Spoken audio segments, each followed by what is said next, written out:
Hey guys, tonight we are going on a journey deep into the past to unearth a civilization that history forgot and to walk the streets of the largest cities on prehistoric Earth. Imagine, we are floating 1,000 feet in the air.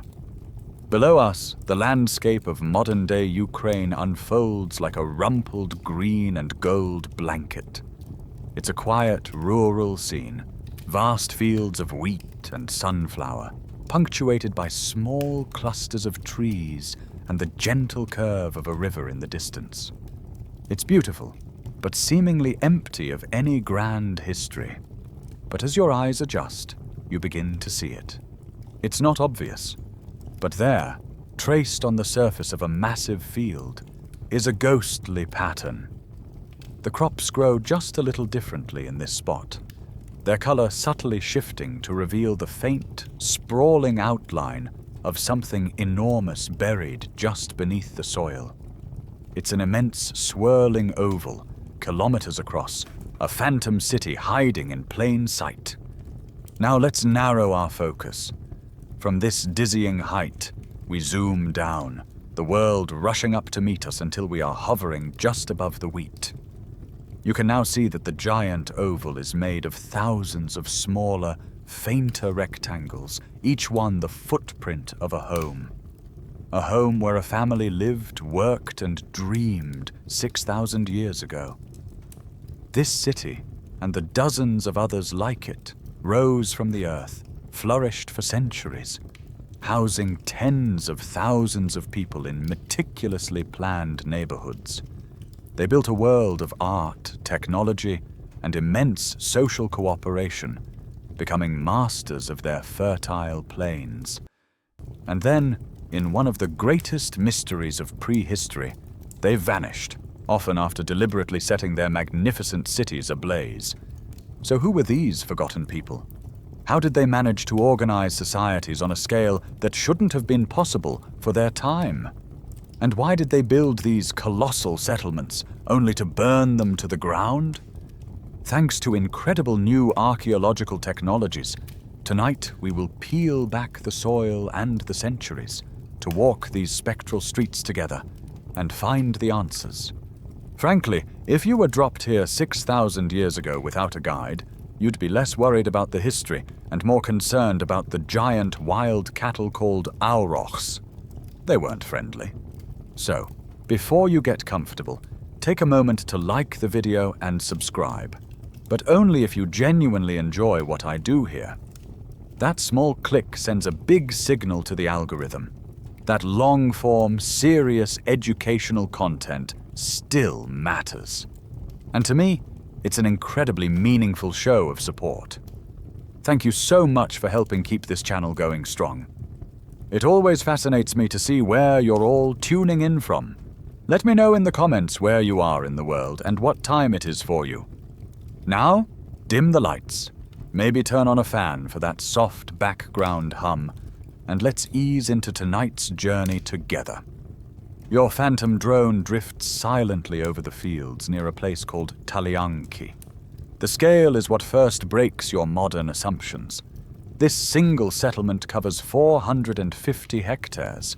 That's larger than the island of Alcatraz 10 times over, bigger than Central Park in New York. Contained within this ghost print were nearly 3,000 individual structures, arranged in a series of massive concentric ellipses, like ripples in a pond. Population estimates are, of course, tricky, but even conservative figures suggest 15 to 20,000 inhabitants. More generous calculations push that number past 40,000 people. To put that in perspective, this was happening around 4000 BC. The first mud brick houses that would eventually grow into Uruk in Mesopotamia, traditionally hailed as the world's first true city, were only just being laid. For a brief, brilliant period, these settlements in the heart of Europe were very likely the largest, most populous centers on the planet. This discovery, pieced together over the last few decades, forces us to redraw the map of the ancient world. The The idea of a single cradle of civilization in the Near East suddenly seems too simple. It suggests that the impulse to gather, to build, to create urban spaces wasn't a one-off event, but a deep human current that could surface anywhere the conditions were right. And here, on the fertile plains of Ukraine, the conditions were very, very right.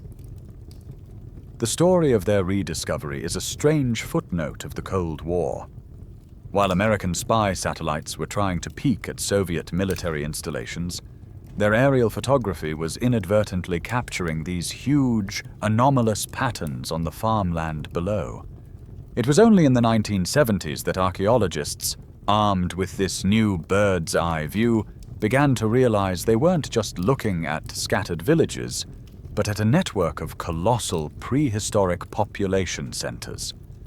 To see them without digging, they use a technique called a magnetometer survey.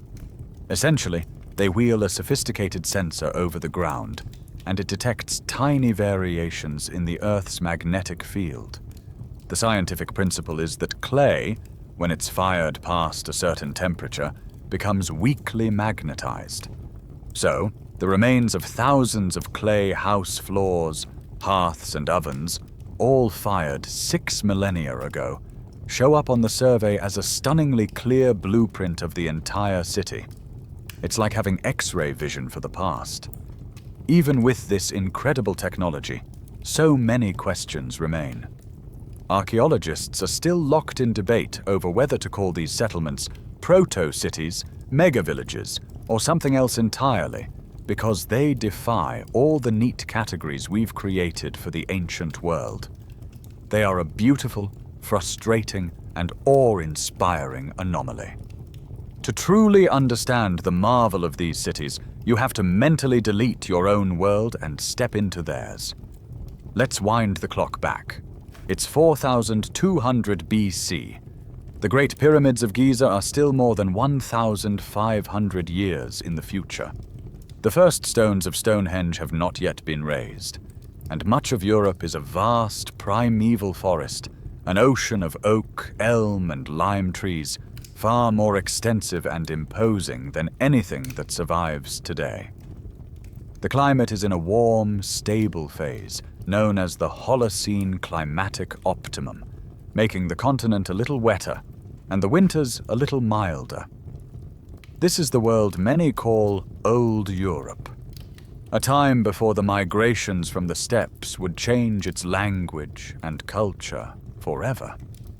You stand at the edge of this immense woodland, looking out over a rolling plain carved by wide, slow-moving rivers. The air is thick with the smell of damp earth, wood smoke, and the scent of wildflowers growing on the edge of a cultivated field. The most profound difference between their world and ours is the silence of the written word. This entire civilization, with its sprawling cities and vibrant art, is completely prehistoric. They left behind no texts, no king lists, no heroes' epics, no tax records. We do not know what they called themselves, or what they named their magnificent settlements. Every single thing we know about them is gleaned from the material clues they left buried in the earth, the shape of a pot, the chemistry of a bone, the foundation of a house. This makes us detectives. We are sifting through the evidence of a crime scene where the only victim is time itself, trying to reconstruct the life of a society from its material ghost. Every theory is an inference, every conclusion a hard-won interpretation of silent objects. It's a history written not in ink, but in clay and charcoal. You are witnessing a pivotal moment in the human story. The Neolithic Revolution, the adoption of agriculture, wasn't a single event, but a slow, burning fuse that had been lit in the Near East millennia earlier. By 4200 BC, that fuse had reached a powder keg. Farming had been established in this part of Europe for some time, spreading from Anatolia into the Balkans and up the Danube River Valley, since around 7000 BC. For centuries, it supported small villages and a slowly growing population. But now, society is hitting its teenage years. It's awkward, experimental, and suddenly capable of explosive growth. The combination of a stable climate, fertile soil, and generations of accumulated agricultural knowledge has created a critical mass. Populations are booming, and with that boom comes the need for new ways to organize, to cooperate, and to live together in numbers never before imagined. This is the inflection point where the village begins to dream of becoming a city. And you must understand, these people were not an isolated miracle. The Cucuteni-Trypillia, as we call them, were the easternmost and arguably most spectacular members of a whole family of sophisticated cultures flourishing across old Europe. To their west and south were the Vincha people, who produced enigmatic sculptures and what some argue is the world's earliest form of proto-writing. Along the Black Sea coast, the Varna culture was creating the oldest major gold treasure ever discovered, showing staggering wealth and social stratification. This wasn't a backwater. It was a continent buzzing with innovation, trade, and art. The megasites were simply the biggest and most audacious expression of this shared cultural moment. It's fascinating to think about who these people were. Scientific evidence from pollen cores drilled deep into ancient lake beds and bogs allows us to reconstruct their environment with amazing detail. Layer by layer, the preserved pollen tells a story of the surrounding vegetation, revealing a gradual but relentless clearing of the primeval forests as fields for wheat and barley were expanded. Genetically, they were a mix. They carried the DNA of the first Anatolian farmers, but also that of the local Mesolithic hunter-gatherers who had lived in these river valleys for thousands of years. Historians still argue whether the spread of farming was driven by waves of migrating people or by the local hunter-gatherers adopting the new technology. The truth, it seems, is a bit of both, a complex story of assimilation and replacement. And as farmers, they had a quirky biological trait we might find strange. Like most of humanity at the time, they were largely lactose intolerant. The cows they kept were for traction and meat. The ability for adults to comfortably digest milk was a genetic mutation that would only become common in Europe much later. So you can picture them, these master builders and artists, standing on the cusp of urbanism, unable to enjoy a simple glass of milk. You might be wondering how we can see these buried cities with such clarity, how we can count their houses and trace their streets without digging up hundreds of acres of farmland. The answer lies in a kind of technological magic, a way of making the ghosts in the earth reveal themselves. Imagine you're with a small team of archaeologists on a vast, empty field. They are pushing what looks like a very strange lawnmower back and forth in meticulous straight lines. This device is a magnetometer, and it's not cutting grass. It's reading the planet's memory. The basic science is beautifully elegant. When clay is heated to a very high temperature, around 700 degrees Celsius or so, the tiny iron particles within it are jostled free. As the clay cools back down, these particles align themselves with the Earth's magnetic field, just like microscopic compass needles. This process, called thermoremanent magnetism, turns that patch of fired clay into a weak, permanent magnet. 6,000 years ago, every time a Trypillian family fired the clay floor of their home, lit a fire in their hearth, or used their kiln, they were unknowingly creating a tiny magnetic anomaly, a permanent record of their presence stamped into the soil. The magnetometer is so sensitive it can detect these faint magnetic whispers, distinguishing the footprint of a house from the neutral soil around it. After weeks of walking the field, the team plugs their data into a computer. Slowly, an image resolves on the screen, pixel by pixel. It's a grayscale map, a digital spectre of what lies beneath. Each dark rectangle is a home. The faint lines connecting them are pathways. The great empty space in the middle is the central plaza.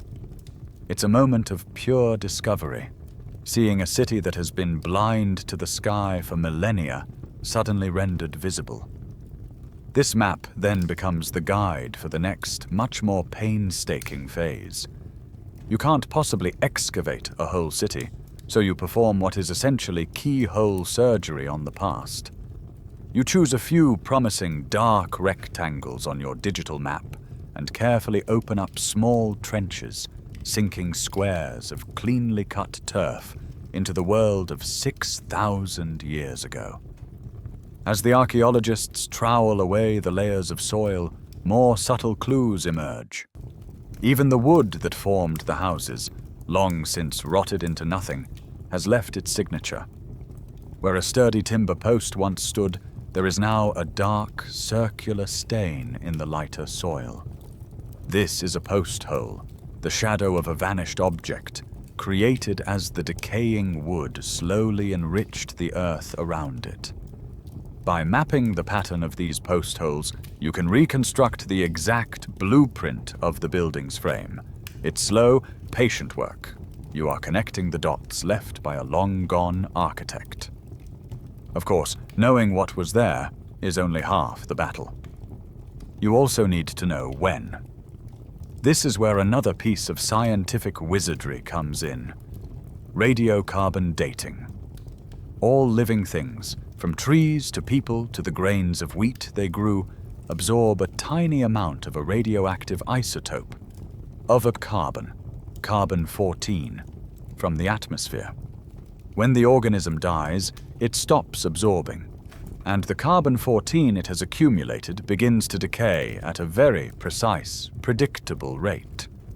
By measuring how much of this isotope is left in a piece of charcoal from a hearth or a fragment of bone, scientists can calculate how long ago it died.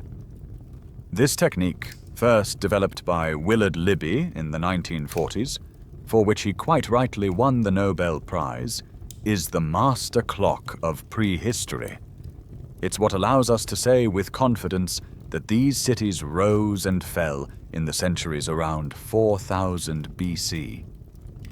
The history of these discoveries is filled with its own quirks. Long before the high-tech surveys, the first hints of this culture were stumbled upon by people looking for something else entirely.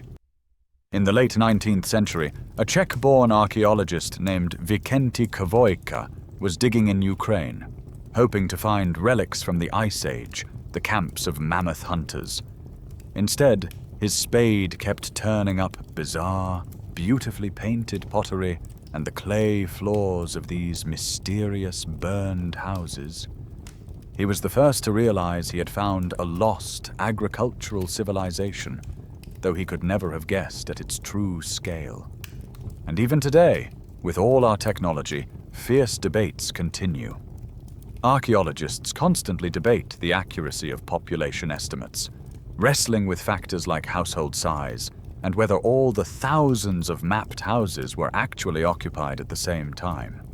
Every new piece of data refines the picture, but also seems to add a new layer of complexity to the puzzle. So, who were these people? Where did this vibrant city-building culture come from? Like any great society, they didn't just spring into existence out of nowhere. Their identity was forged in a crucible of migration, adaptation, and cultural fusion that had been simmering in southeastern Europe for thousands of years. To find their roots, you have to trace their cultural DNA backward in time, starting in the foothills of the Carpathian Mountains. It was here, in the centuries before the first megasites, that their immediate predecessors began to develop the unique artistic styles and social structures that would later define them. But their story begins even earlier than that. You must picture a great, slow-motion wave of humanity, a tide of people carrying a revolutionary idea. This was the spread of agriculture. Around 7000 BC, the first farmers began pushing out of Anatolia, crossing the Bosphorus into the Balkans, and then following the fertile river valleys of the Danube deep into the heart of Europe. We call the first major wave of these agricultural pioneers the linear pottery culture, or LBK for short. It's a rather mundane name for such a transformative group, given to them simply because they decorated their pots with distinctive incised linear bands. These weren't just farmers, they were colonists, bringing with them domesticated cattle, sheep, goats, and the precious seeds of wheat and barley.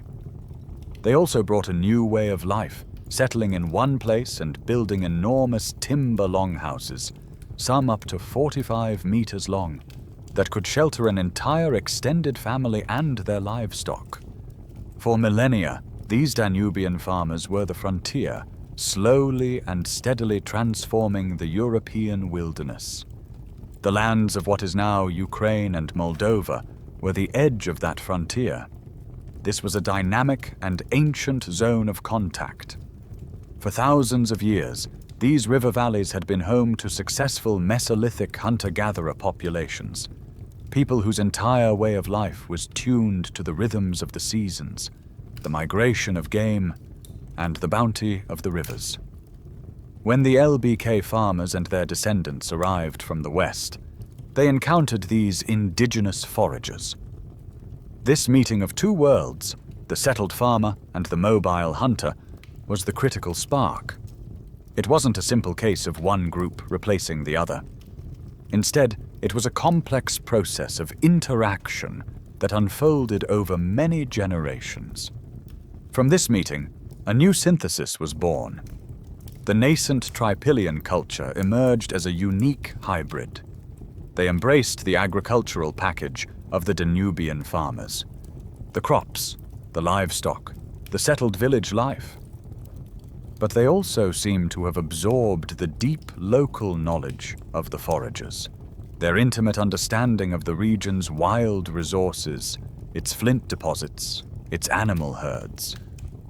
This fusion created a kind of hybrid vigor, a robust and adaptable society perfectly suited to thrive in the rich forest steppe environment.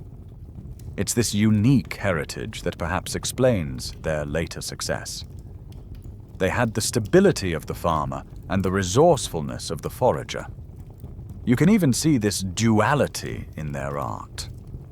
Some archaeologists suggest that the mesmerizing spiral and meander patterns that dominate Trypillian pottery have ancient roots, echoing the geometric art styles used by Paleolithic hunter-gatherers in the same region thousands of years earlier. It's as if they were painting their mixed heritage directly onto their clay. This story of cultural mixing isn't just speculation. It is now written in the human genome itself. Scientific analysis of ancient DNA extracted from skeletal remains of this period provides stunning confirmation. The bones of people buried in these early farming villages contain genetic lineages from two distinct ancestral populations, one tracing back to the first farmers of Anatolia, and the other belonging to the indigenous Eastern European hunter-gatherers. They were, quite literally, the children of two worlds. Of course, the nature of the interaction between the first farmers and the local foragers is hotly debated.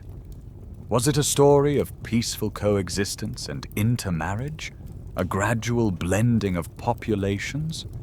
Or was it a more violent process of displacement and subjugation, with the farmers encroaching on ancient hunting grounds? The evidence in the DNA can be interpreted to support either narrative, but the most likely answer is that it was messy, varied, and everything in between. A human story of conflict and connection, just like any other. Now that you know the people, you need to understand the land they chose, because no civilization rises without a benevolent stage on which to perform. For the Trypillian culture, that stage was one of the most perfect environments an early agricultural society could ever hope to find. Let yourself stand on a low hill overlooking the valley of the Southern Bug River. The first thing you notice is the soil beneath your feet. It's not the familiar brown earth you might expect. It's a deep, almost pure black, and it crumbles in your hand like rich chocolate cake. This is the famous Chernozem, a word that literally means black earth. Formed over millennia by the decomposition of thick grasslands under specific climatic conditions, this soil is legendary for its fertility. Even today, the Chernozem soil belt is one of the most agriculturally productive regions in the entire world, the breadbasket of Eastern Europe. For a Neolithic farmer armed with a simple digging stick or a primitive plow, this was a miraculous gift. The soil was light, stone-free, and so packed with organic nutrients that it could produce reliable harvests year after year with relatively little effort. The gifts of the land didn't stop with the soil. Your gaze lifts from the dark earth and scans the landscape. It's a mosaic of incredible abundance. The rolling plains are crisscrossed by wide, gentle rivers, providing not just a constant source of fresh water, but also a bounty of fish and a natural highway system for transport and communication. Between the rivers, vast tracts of pristine forest steppe offer a catalogue of essential resources. There are dense stands of oak for timber to build their thousands of sturdy houses, and endless firewood to fuel their hearths and pottery kilns. These woods were also home to abundant wild game. Herds of red deer, roe deer, and wild boar moved through the trees. But the true king of this landscape was the aurochs, the colossal wild ancestor of domestic cattle. These were magnificent and terrifying beasts, standing nearly 2 meters tall at the shoulder with massive, forward-curving horns. Hunting one was a high-risk, high-reward venture, an act of supreme courage that would have provided a huge amount of meat and prestige for any community brave enough to attempt it. The land also held mineral wealth. Outcroppings of high-quality flint, essential for making razor-sharp tools, were common throughout the region. This territory wasn't just rich, it was also strategically brilliant. Look at a map of old Europe, and you'll see that the Trypillian heartland sat at a vital crossroads. To the west lay the Carpathian Mountains, a key source for two of the most precious commodities of the Neolithic world, salt and copper. To the north, ancient trade routes led toward the Baltic, the only source of coveted amber. And to the south, the rivers flowed to the Black Sea coast, where desirable ornamental shells could be sourced. By positioning themselves across these intersecting river valleys, the Trypillian people became the gatekeepers, the middlemen controlling the flow of goods and ideas across a vast portion of the continent. Their megasites weren't just overgrown farming villages. They were likely bustling hubs of commerce and exchange. This entire flourishing was made possible by a final, invisible advantage: the climate. As we touched on before, they lived during the Holocene climatic optimum, a planetary warm spell. This period of stable, favorable weather created a perfect window of opportunity. The growing seasons were long and reliable, the risk of catastrophic droughts or floods was lower, and the forests were at their most productive. This climatic grace allowed their agricultural system to be incredibly successful, producing consistent food surpluses. It was this surplus that fueled everything else. It allowed the population to grow exponentially, and it freed up labor, allowing some people to become specialist potters, builders, and traders. Of course, this prehistoric Eden couldn't last forever. Experts argue whether the eventual decline of the megasites was partly due to ecological self-destruction, deforestation, and soil exhaustion from supporting such a large, concentrated population. They may have been, in a sense, victims of their own stunning success. But for many centuries, they created a world of unparalleled plenty, a foundation upon which they would build their astonishing cities. Isotopic analysis of their bones confirms this picture of abundance. It shows a diet rich in domesticated cereals like Emma wheat, but always supplemented by the wild bounty of the rivers and forests around them. They were truly masters of their domain. Now you stand at the threshold of the city itself. Having walked through the fertile fields that feed it, you now pass the outermost ring of houses and step into the planned world of a Trypillian megasite. The first thing that strikes you is not chaos, but a profound and overwhelming sense of order. This is not a settlement that grew organically over time, with winding lanes and haphazard additions. This is a city built from a blueprint. Before you, hundreds upon hundreds of long, rectangular houses are arranged in vast, sweeping ovals, one nested inside the other like the growth rings of a colossal tree. There is a breathtaking regularity to it all. Most houses are oriented along the same axis, their doorways often facing towards the center of the settlement, creating a powerful sense of shared focus and community. You are standing within one of the oldest and largest examples of urban planning on Earth. While the Romans would later become famous for their rigidly planned, grid-like military camps, this far older model is based on the circle, on a flowing, non-rectilinear geometry that feels more connected to the natural world. You begin to walk inward, crossing the space between the outer ring and the next. This is not just a jumble of homes. There is clear space between the concentric circles, forming immense circular avenues.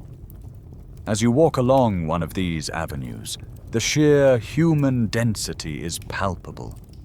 You are surrounded by the sights, sounds, and smells of thousands of people. Smoke rises from the clay chimneys of the two-story houses. Children chase dogs in the open spaces, and the rhythmic thud of an axe splitting firewood echoes between the buildings. Yet even here, there is a feeling of structure. Then you reach the innermost ring of houses and pass through it, stepping into the very heart of the city. And suddenly, there is emptiness. Before you lies a vast open plaza, a great void at the core of this densely packed world. Depending on the size of the settlement, this central space could be enormous, covering many hectares. It is deliberately empty, a stark contrast to the rings of habitation surrounding it. Its purpose is one of the greatest mysteries of these cities. You can let your imagination wander as you stand in the quiet of this central ground. Was this a massive marketplace, where traders from the Carpathians exchanged salt for beautifully painted pottery? Was it a sacred ceremonial area, the stage for rituals that brought the entire community together under the open sky? Or was its function more practical? Some scholars suggest it was a giant corral, a defensive enclosure where the community's precious herds of cattle could be driven at night or in times of danger, protected by a living wall of thousands of homes. The function of the large central space is one of the biggest mysteries. Scholars debate whether it was a sacred ceremonial area, a defensive corral for livestock, or a public commons for the entire community. Looking back from the center towards the houses, you now notice another layer of the city's design. Leading from the central plaza to the outside world are a series of radial trackways, like the spokes of a giant wheel. These paths cut through the concentric rings of houses, dividing the entire settlement into distinct, wedge-shaped neighborhoods or quarters. The precision is remarkable. Modern archaeologists using GIS, Geographic Information Systems, to analyze the magnetometer maps have confirmed that this isn't just a visual impression. The layout is mathematically regular, a clear proof of a deliberate, pre-planned design. This wasn't the work of a single family or clan. It required a consensus, a shared vision agreed upon by thousands of people before the first timber was ever set in the ground. You realize you are not just looking at a collection of buildings, you are looking at a map of a society. The layout itself is a form of communication. The division into quarters might represent different clans or kinship groups, each with its own designated section of the city. The concentric rings could denote social status, or perhaps the age of a particular lineage, with the oldest families living closer to the center.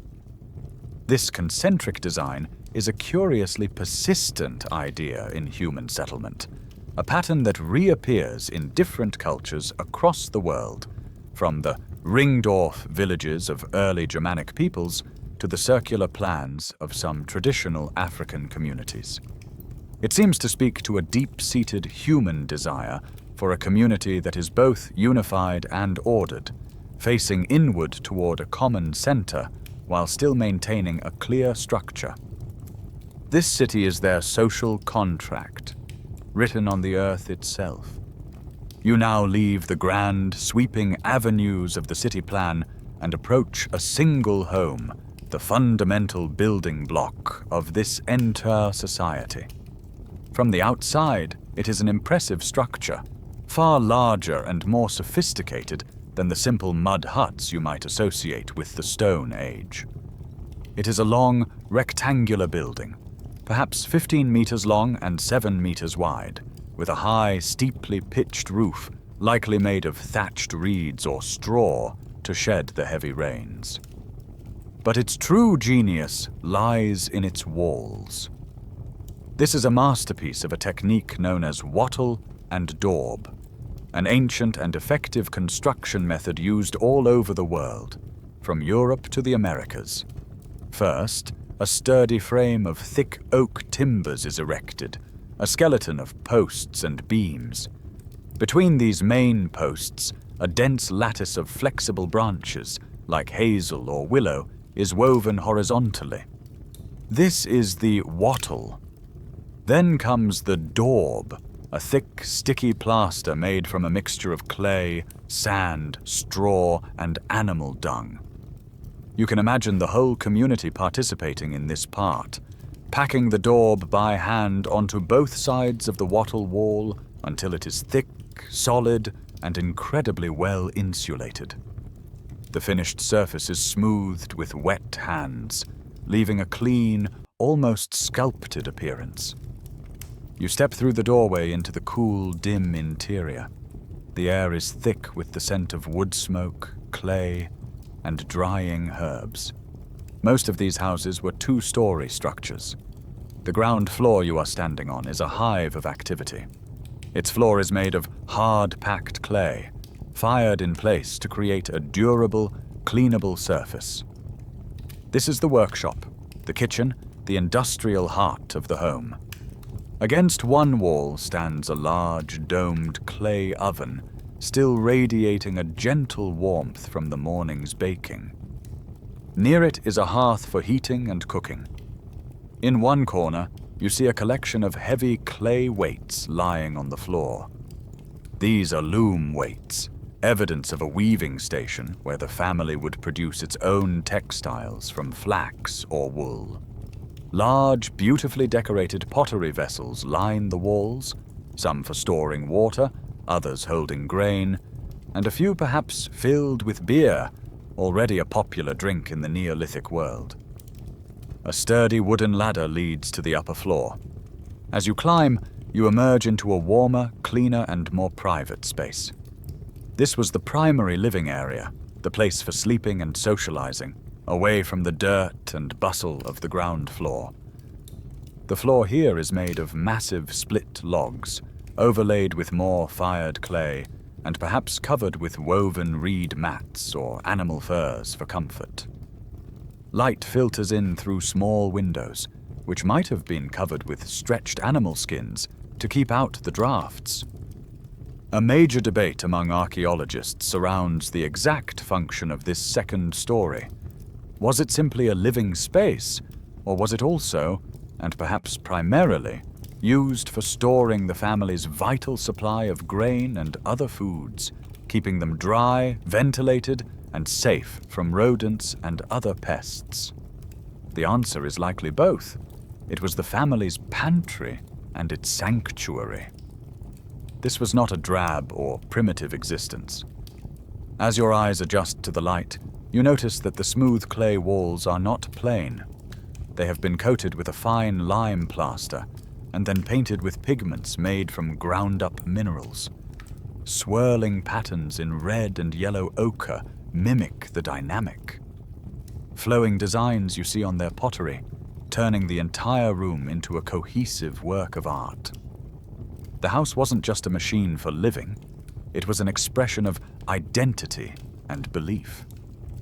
We get tantalizing glimpses of their architectural flair from small, detailed clay models of houses that they sometimes left behind. Some of these miniature homes show strange, high-gabled windows, or even decorative horn-like features on the roof peaks, suggesting a unique and symbolic architectural language that is otherwise lost to time. The scientific technique of micromorphology, the microscopic analysis of the sediment layers on the house floor, confirms this picture of a complex, organized space. Under the microscope, a trained eye can see the distinct signatures of different activities. Tiny silica particles from processing grain in one area, flecks of charcoal and ash around the hearth, and different soil compositions in storage areas versus living quarters.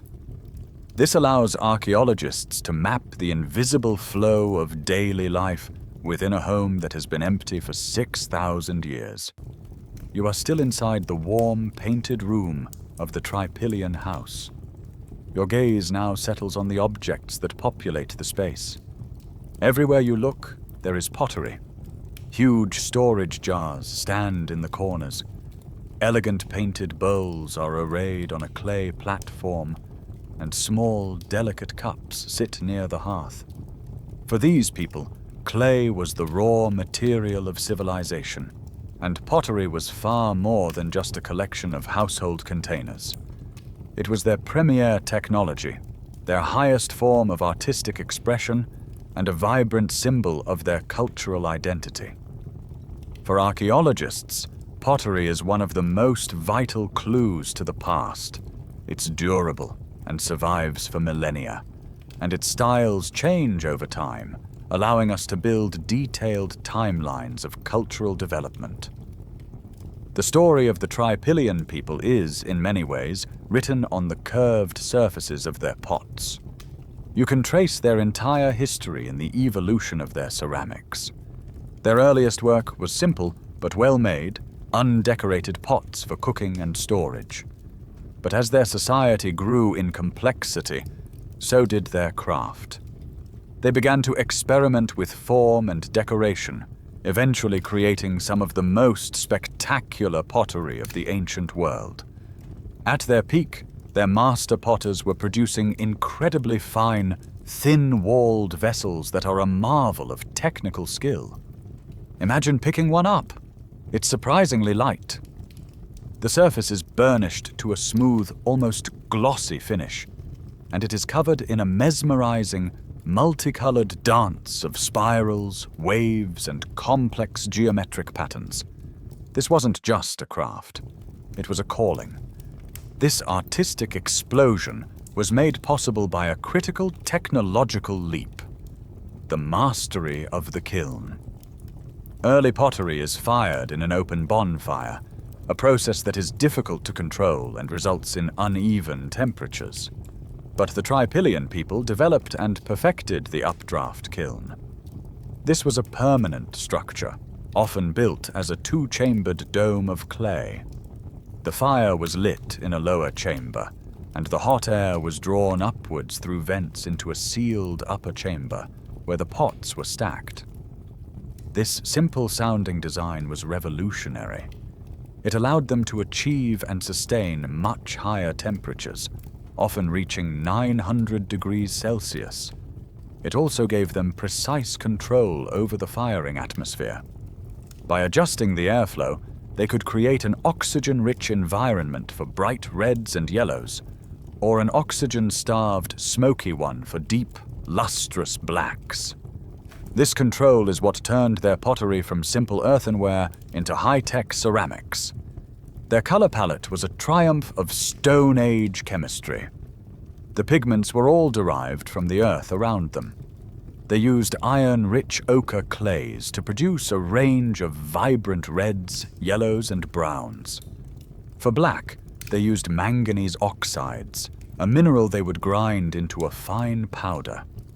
A pure white pigment was made from kaolin, a very fine, clean clay. They would paint these intricate designs onto the pot before its final firing, a delicate process requiring a steady hand and a deep understanding of how each mineral would transform in the heat of the kiln. Scholars debate the meaning of the complex, abstract symbols painted on the pottery. Are they purely decorative, a celebration of form and color? Or do they represent a kind of symbolic language, a code of myth and meaning related to their cosmology, their agricultural cycles, or their kinship structures? We may never know for sure, but the patterns feel intentional, as if they are communicating something profound. And they didn't just make pots. Their kilns produced a whole range of ceramic objects, some of them deeply strange. Archaeologists have found clay figurines of animals and people, model houses, and even peculiar items like binocular vessels, two small pots joined together with a handle. No one has any idea what these were used for. Perhaps they were ritual objects used for pouring two different liquids at once in a ceremony. The clay itself tells its own story. Using a technique called petrographic analysis, scientists can examine a thin slice of a pot under a microscope. By identifying the specific minerals and rock fragments in the clay fabric, they can trace it back to its precise geological source. This analysis has revealed a startling picture. Some pots were traded hundreds of kilometers from where they were made, showing the vast reach of their trade networks and the high value placed on the work of certain master potters.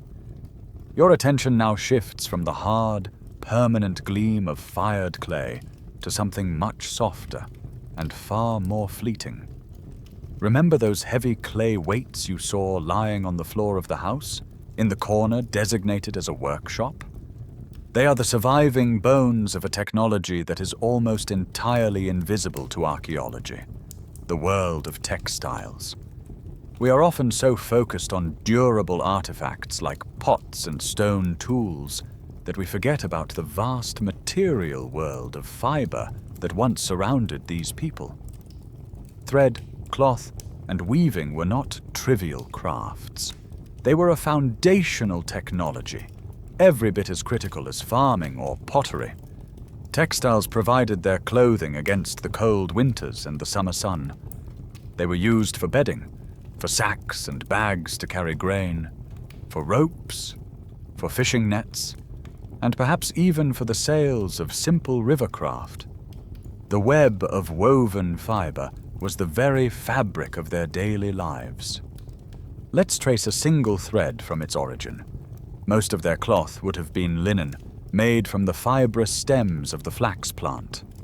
You can picture the fields surrounding the city, not just golden with wheat, but also blue with the delicate flowers of flax. After the harvest, the real work began. The flax stalks would be bundled and submerged in a pond or a slow-moving stream for several weeks. This process, called retting, is a controlled rot.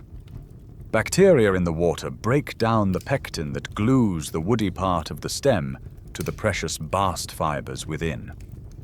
The air around the retting ponds would have been thick with a distinct, pungent smell. Once retted, the stalks were dried, then beaten with a wooden mallet in a process called scutching, which shattered the brittle outer straw, allowing the long, soft fibers to be combed out. Now you have a mass of raw, straw-colored fiber. To turn it into thread, you rely on a tool that is ancient and almost hypnotic in its simplicity: the drop spindle. It's essentially a weighted stick. A spinner would tease out a few fibers, twist them together, and attach them to the spindle. By giving the spindle a sharp twist and letting it drop, its rotation and weight would spin the loose fibers into a strong, continuous thread. The small, disc-shaped weights that helped the spindle rotate, known as spindle whorls, are one of the most common artifacts found on Neolithic sites. They were often made of clay, sometimes decorated with the same swirling symbols as the pottery, suggesting that this transformative act of spinning chaos into order was seen as culturally significant, perhaps even magical. With baskets full of spun thread, the weaver could finally approach the loom. The primary loom of Neolithic Europe was a large, clever device known as the warp-weighted loom. Imagine a heavy wooden frame, taller than a person, leaning against the painted wall of the house. The vertical threads, the warp, are tied to the top beam, but instead of being tied at the bottom, they hang freely in small bunches. At the bottom of each bunch, a heavy donut-shaped piece of fired clay, those loom weights you saw, is tied on, pulling the threads taut and creating the necessary tension for weaving. The weaver would then pass the horizontal thread, the weft, back and forth, beating it upwards to create a dense, sturdy cloth. It's a slow, rhythmic process, the gentle thud of the weaver's baton keeping time with the life of the household. Of course, the cloth they produced wasn't all just plain beige. These were people who painted their houses and their pots with vibrant colors. It's almost certain they did the same with their textiles. Using dyes derived from the plants around them, they could have created a colorful world. The weld plant would have produced a brilliant yellow, madder root, a rich, earthy red, and the leaves of the woad plant, after a complex fermentation process, would yield a deep and beautiful blue. Direct evidence for this is incredibly rare, as textiles almost never survive for 6,000 years in the soil. But sometimes archaeologists get lucky. A clay pot, set down on a piece of cloth before it was fired, can bake a perfect impression of the fabric into its base. These ghostly imprints, called pseudomorphs, are our best direct evidence, showing us the texture and tightness of their weaves. The social context of all this work remains a point of discussion. Historians and archaeologists debate whether weaving was a simple domestic chore carried out in every home, or if it had already become a specialized craft, with certain individuals or families renowned for producing exceptionally fine or brightly dyed textiles for trade and ceremony. The world you're exploring is often called the Late Stone Age, but that name can be a little misleading. It conjures images of primitive people using crude, chipped rocks. The reality was far more complex. While stone was indeed the foundation of their toolkit, these people were masters of geology and physics, and they were also standing on the threshold of a revolutionary new age, the Age of Metals. The period they lived in is more accurately called the Chalcolithic, or the Copper Age, a time of transition when the best of stone technology existed right alongside the very first glimmers of metallurgy. Let's first look at the sharpest edge of their world. In your mind, enter a workshop where a craftsman sits on the floor, surrounded by piles of greyish rock. This is a flint napper, and the stone he is working is high-quality flint, a microcrystalline quartz that is both hard and wonderfully predictable in the way it fractures. With a heavy stone, he strikes the edge of a large flint core, detaching a long, straight flake. The sound is a sharp, percussive crack. Then he picks up a softer tool, a piece of deer antler, and begins to apply precise pressure along the edge of that flake. Tiny pieces of flint sprawl off with each push, shaping the tool, sharpening its edge to a degree that is, on a microscopic level, sharper than a modern surgical scalpel. This is the technology that produces their knives for butchering animals, their arrowheads for hunting, and the serrated blades for their sickles, which were used to harvest grain. The evidence from use-wear analysis, where scientists study the microscopic polish and striations on a tool's edge, tells us exactly what they were used for. The distinctive sickle sheen found on many blades is a glossy polish created by the silica in the stems of cereal grasses, a clear fingerprint of the harvest. Not all stone tools were about a sharp, flaked edge. The other essential tool was the polished stone axe.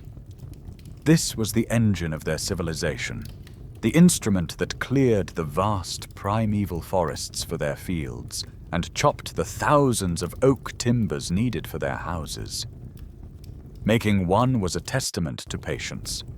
Instead of flaking the stone, the axe maker would select a tough, resilient rock like basalt or jadeite, and begin the slow, laborious process of pecking it into a rough shape with a hammerstone.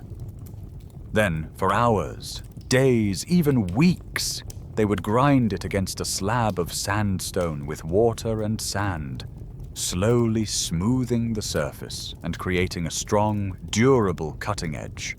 The final polish would make it not just a tool, but an object of beauty. Some of the largest and most beautifully finished axes show almost no signs of ever being used. Archaeologists believe these were hypertrophic objects, ceremonial, prestige items, symbols of power and status, not intended for the hard work of felling a tree. And then there was the new magic, the substance that glowed like the setting sun. Copper. This was humanity's first metal. The Trypillian people were not yet living in a true metal age. Copper was too rare and too soft to replace stone for most tools. But they were accomplished early metallurgists. They knew how to find the right ores, like the bright green, powdery malachite that signaled copper beneath the surface. You can imagine the scene around a small, intensely hot fire. A craftsman places the crushed ore into a ceramic bowl, a crucible, and surrounds it with glowing charcoal. Using blowpipes to intensify the heat, they raise the temperature until the ore releases its treasure, and a small pool of molten liquid copper forms at the bottom. This glowing liquid would then be poured into a simple stone or clay mold to cool. The finished products were mostly small and often ornamental, sharp awls for punching holes in leather, delicate fish hooks, and beads or pendants to be worn as jewelry. Debate continues over whether this new technology was a closely guarded secret, controlled by a specialist elite, or a more widespread skill. Given how few copper artifacts are found in many of their settlements, it seems it was a rare and highly valued material, a first hint of the metallurgical revolution that would one day lead to the Bronze Age and transform their world forever. For a while now, we have explored the silent, static remains of this lost world, the city blueprint, the empty house, the collection of artifacts. But now, let's try to breathe life back into these forms.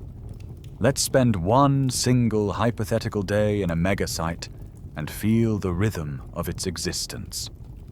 You are waking up not in your own bed, but on a soft pile of furs on the second floor of a Trypillian house. The first light of dawn is just beginning to filter through a small window, casting a grey glow on the painted walls. The air is cool and smells of wood smoke, old clay, and sleeping bodies. The city awakens not with a sudden alarm, but with a slow, rising chorus of sounds.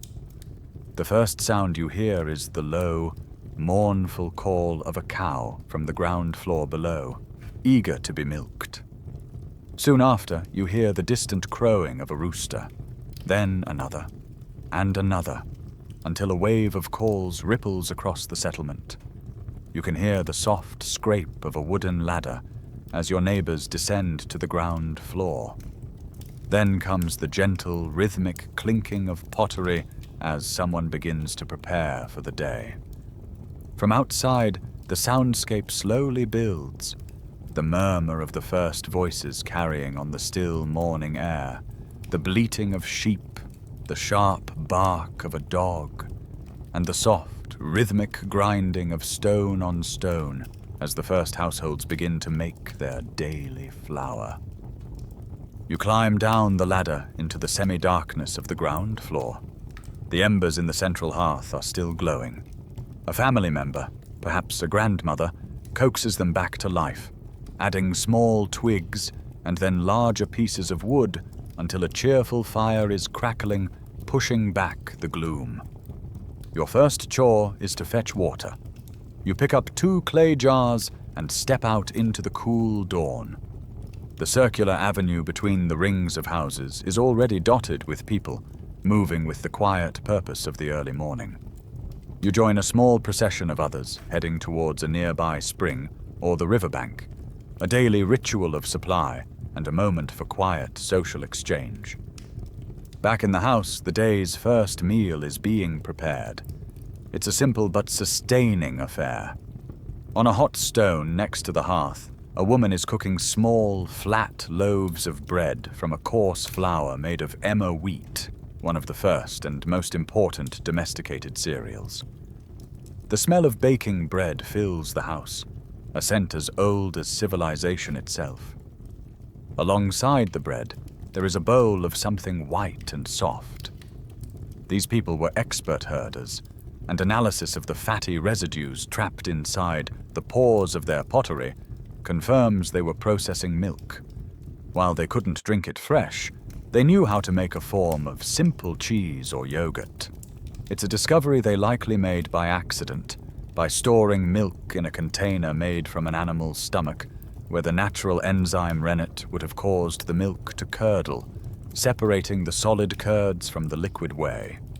A piece of this bread, a scoop of fresh cheese, and perhaps a handful of dried berries gathered in the autumn. This is the fuel for the morning's work. As the sun climbs higher, a great exodus begins. A significant portion of the city's population, men, women, and older children, begin to stream out of the settlement, following the radial trackways into the vast agricultural landscape that surrounds them. They carry hoes with stone blades and sickles made from flint flakes set in a wooden handle. The scale of their farming operation is a wonder of logistics and cooperation, and how they managed it is a major question for archaeologists. Did individual families own and work their own plots of land?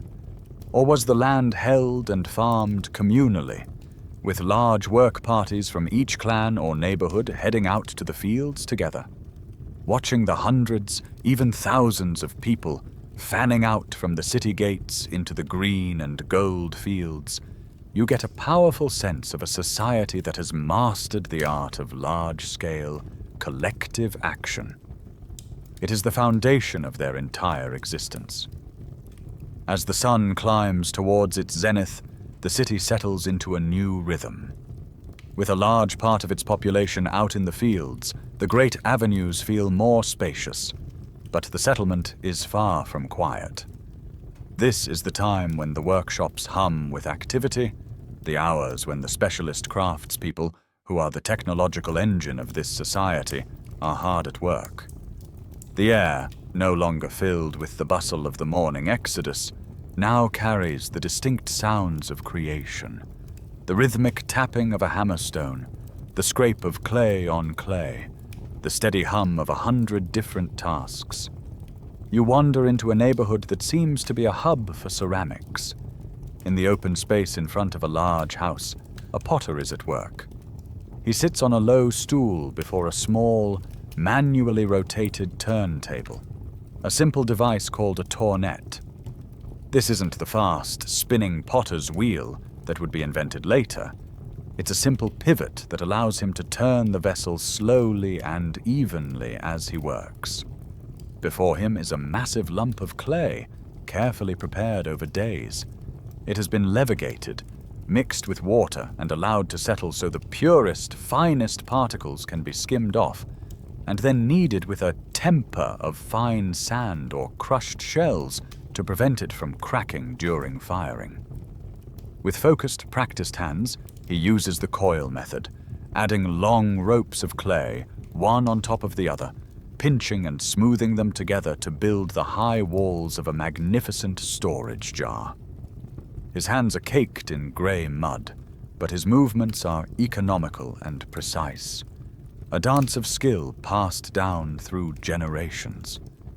Later, after the pot has dried to a leather-hard consistency, another artisan, perhaps his partner or daughter, will take a fine brush made of animal hair and begin to apply the swirling hypnotic patterns of red and black pigment. This entire process is an art of patience and experimental archaeology, where researchers today try to replicate these ancient crafts, has shown just how much skill and time is invested in every single vessel. You move on, drawn by a sharp, percussive tack-tack-tack. Here, a flint napper sits in the shade, a protective leather hide on his lap. He is making a series of sickle blades, knowing that the harvest is approaching, and the farmers will need fresh, sharp edges for their tools. The ground around him is littered with thousands of tiny, razor-sharp flakes of flint, the debris of his craft. His focus is absolute as he works a core of glossy black flint, his movements economical and forceful. Each strike of his antler billet is calculated to detach a perfectly shaped blade, a small, sharp rectangle that will later be set into a wooden handle with birch bark tar. This is dangerous work. A single slip could result in a nasty cut. Meanwhile, the domestic life of the city continues unabated. In the doorways of the houses, you see women sitting together, spinning wool into thread with their drop spindles, their conversation a soft counterpoint to the work of the artisans. The rhythmic thump of a warp-weighted loom echoes from an open window. Small children, too young for the fields, play in the dusty avenues, their laughter echoing off the clay walls. Sometimes their presence is immortalized. Archaeologists occasionally find tiny, clumsily made pinch pots, clear imitations of the master potter's work, or even a child's small fingerprints accidentally fired forever into the surface of a large jar. Inside the homes, the midday meal is being prepared, perhaps a simple stew of lentils and barley, simmering over the hearth. The city is a complex organism, its various parts all working in concert. The degree of this craft specialization is a topic of ongoing debate. Were there full-time potters and flint nappers who were supported by the food surplus and did nothing else? Or were these specialized skills that many people possessed practiced during the agricultural off-season or in lulls in the farming calendar? The truth is likely somewhere in the middle, a flexible system where many people had multiple skills, but some individuals, blessed with extraordinary talent, rose to become true masters. As the afternoon sun begins to slant lower in the sky, casting long shadows from the two-story houses, the energy of the city changes once again. A new sound begins to build from the outskirts. a low murmur of hundreds of voices, the clatter of stone tools, and the tired, rhythmic shuffle of many feet. The field workers are returning.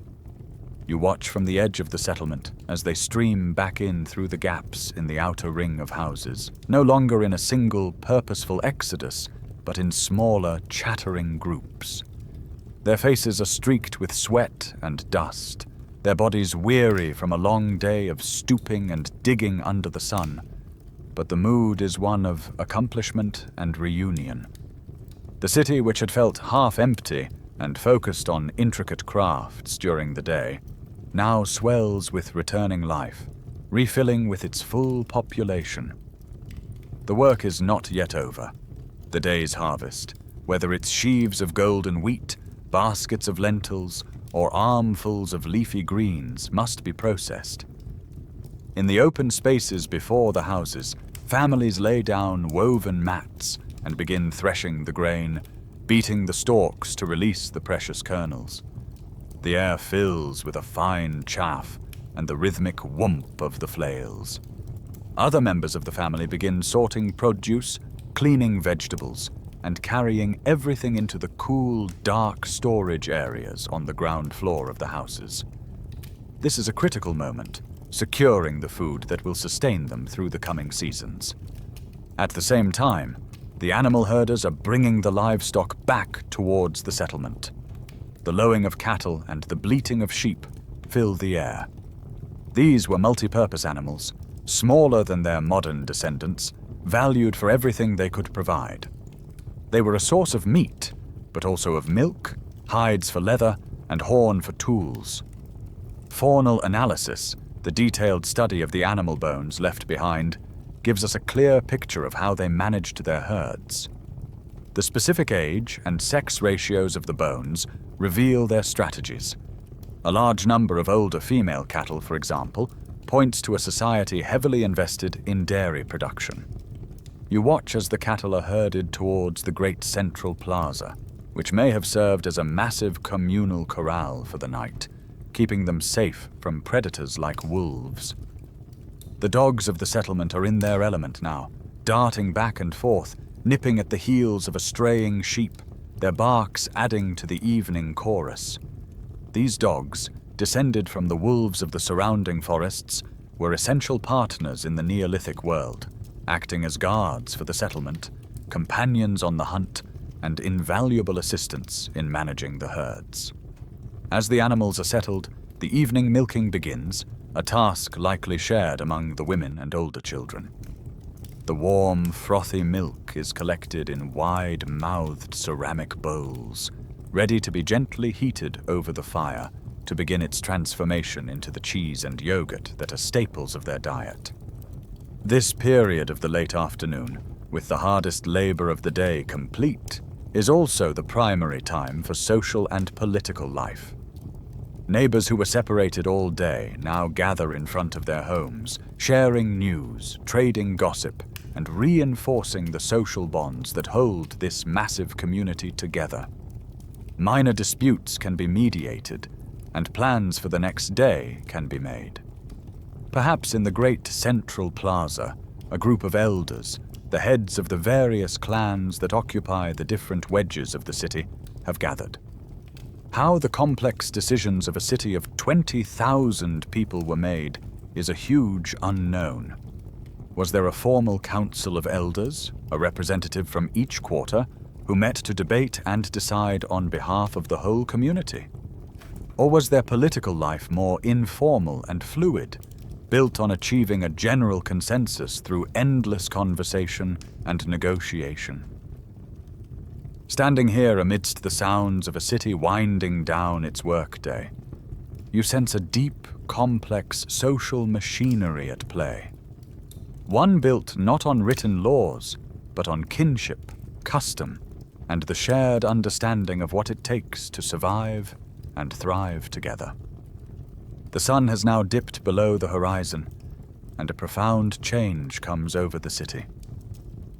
The vast, open landscape that defined the day disappears, and the world shrinks to 1,000 points of flickering orange light. From outside, the settlement would look like a galaxy of fireflies resting on the dark earth. Inside your house, the central hearth is now the center of the universe. The fire crackles and spits, casting dancing shadows that make the painted spirals on the walls seem to wriggle and writhe with life. This is the time of the main meal, the moment the family unit truly comes together. A large, single cooking pot, blackened by years of use, sits by the fire, bubbling away. It holds a thick, savory stew, the culmination of the day's labor. Chemical analysis of the residues left inside these ancient pots can sometimes tell us the exact ingredients of a 6,000-year-old meal, a kind of molecular archaeology that opens a direct window onto their dinner table. Tonight, the stew might contain barley and lentils, chunks of wild boar or river fish, flavored with wild garlic and other herbs. Everyone gathers around the firelight on low stools or woven mats, dipping pieces of flatbread into the shared meal served in simple clay bowls. The weariness of the day gives way to a sense of communal comfort and security. With full bellies and the darkness held at bay by the fire, the character of the evening shifts. This is the time for storytelling. With no written language, memory and the spoken word are everything. An elder might recount the story of the clan's founding, or a myth about the creation of the world, a tradition passed down unchanged through countless generations. This is how a culture without books maintains its history, its laws, and its identity. It's also a time for music. Archaeologists have found flutes carved from the hollow bones of birds at sites of this period, and it's known that music is one of the most ancient human traditions. You can imagine the high, breathy notes of a bone flute cutting through the quiet evening, perhaps accompanied by the beat of a ceramic drum, its head of stretched hide tapping out a gentle rhythm. This is also a time for smaller, more intimate rituals. In a special niche in the wall sits a collection of small, stylized clay figurines. Most are female figures, with exaggerated hips and strange, abstract faces. The function of these hundreds of figurines is one of the most fiercely debated topics in European prehistory. Were they representations of a great goddess, ancestor spirits watching over the family, charms to ensure fertility? Or were they simply children's dolls? We may never know. But some have been found arranged in curious ways, seated in tiny, perfectly made ceramic chairs around a miniature table, as if they were actors in a silent, sacred drama. Perhaps the family arranges them now, playing out a story or a prayer before the day ends. Slowly, the city begins to fall asleep. The sounds of music and conversation fade, replaced by the chirping of crickets and the distant howl of a wolf from the deep forest. One by one, the fires in the hearths are banked, the embers covered with ash to preserve them for the morning. Families climb the ladders to the warmth and safety of the upper floor, burrowing under piles of furs and wool blankets. The great settlement, a bustling hub of 20,000 souls by day, now lies quiet under a vast, brilliant canopy of stars. With no light pollution, the Milky Way would stretch across the sky in a breathtaking, luminous swath. To a people without written calendars, the movements of the moon, the sun, and the constellations were their clock and their guide, a sacred text written in points of light. Lying here, listening to the last crackles of the dying fire and the soft breathing of your sleeping family, you feel a profound connection to the cycles of the cosmos, ready for the sleep that will recharge you for the dawn to come. You have felt the rhythm of a single day, the flow of work and rest that defined an individual's life. But now we must zoom out again, to look at the invisible architecture that held all these thousands of individuals together. How do you organize a city of 20,000 people without a king, without a police force, without prisons or written laws? The answer lies in the most powerful organizing force in most pre-state societies, the intricate and all-encompassing web of kinship. The first thing to understand is that the small nuclear family unit that many of us are used to was likely not the primary building block of their society. The fundamental unit was almost certainly the extended family, a lineage or clan that could include grandparents, aunts, uncles, cousins, and several generations of children, all living in a cluster of adjacent houses. This was your team, your safety net, and your entire social world. In a society like this, your identity wasn't just your own. It was defined by your relationships, your obligations, your loyalties, who you could marry, and who you were expected to help in a crisis, were all dictated by the complex rules of kinship. It was a social technology as powerful and as carefully constructed as their pottery kilns. Now, think back to the city's layout. Remember those distinct wedge-shaped quarters separated by the radial streets? It is highly likely that these were not just random neighborhoods. You can imagine that each of these sectors was the domain of a single, massive clan. To live in that quarter meant you were part of that lineage, related by blood or by marriage to everyone around you. The entire sector would function as a cooperative unit, a city within the city, with its own elders, its own internal loyalties, and perhaps its own subtle variations in craft or custom.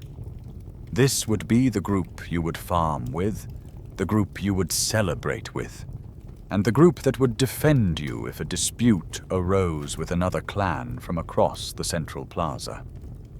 The city plan, then, becomes a perfect map of these social divisions, a blueprint of kinship made manifest in clay and timber. But how did this kinship work? Did they trace their descent through the father's line, as became common later in European history? Or did they trace it through the mother's line? This question opens up one of the most fascinating and contentious debates about the societies of old Europe. The archaeological record is dominated by female imagery. You've seen the hundreds of stylized female figurines found in the houses, but what is just as striking is the almost complete absence of male figures. There are no depictions of powerful male chiefs, no warrior figures, no bearded patriarchs. This focus on the female form has led many scholars to suggest that these were matrilineal societies, where descent and inheritance passed through the mother. Some go even further, arguing that they may have been matriarchal, with women holding the primary positions of political and spiritual power. This remains a subject of intense scholarly debate. A direct link between artistic representation and political power is difficult to prove. However, the new science of ancient DNA is beginning to provide tantalizing clues. By analyzing and comparing the DNA of individuals buried together in ancient cemeteries, we can reconstruct family trees. If archaeologists were to find, for example, that the women in a burial plot were all closely related, mothers, daughters, sisters, while the men buried with them were genetically unrelated to each other, it would be powerful evidence for a matrilocal system, one where men left their own families to go and live with the family of their wife. While we don't yet have enough data from the megasites to draw firm conclusions, the potential for DNA to solve this ancient puzzle is immense. For now, you are left to ponder this community, where the bonds of blood and lineage were the invisible mortar holding together a city of thousands, and where the central role of women, as creators of life and anchors of the family line, was expressed in every handful of clay they shaped into a goddess, an ancestor, or a guardian of the home. You are now standing in the heart of the city, in the great central plaza, looking back at the thousands of houses that surround you. A fundamental question hangs in the air. Who was in charge? In almost every other ancient civilization that achieved this scale, the answer is obvious and written in stone.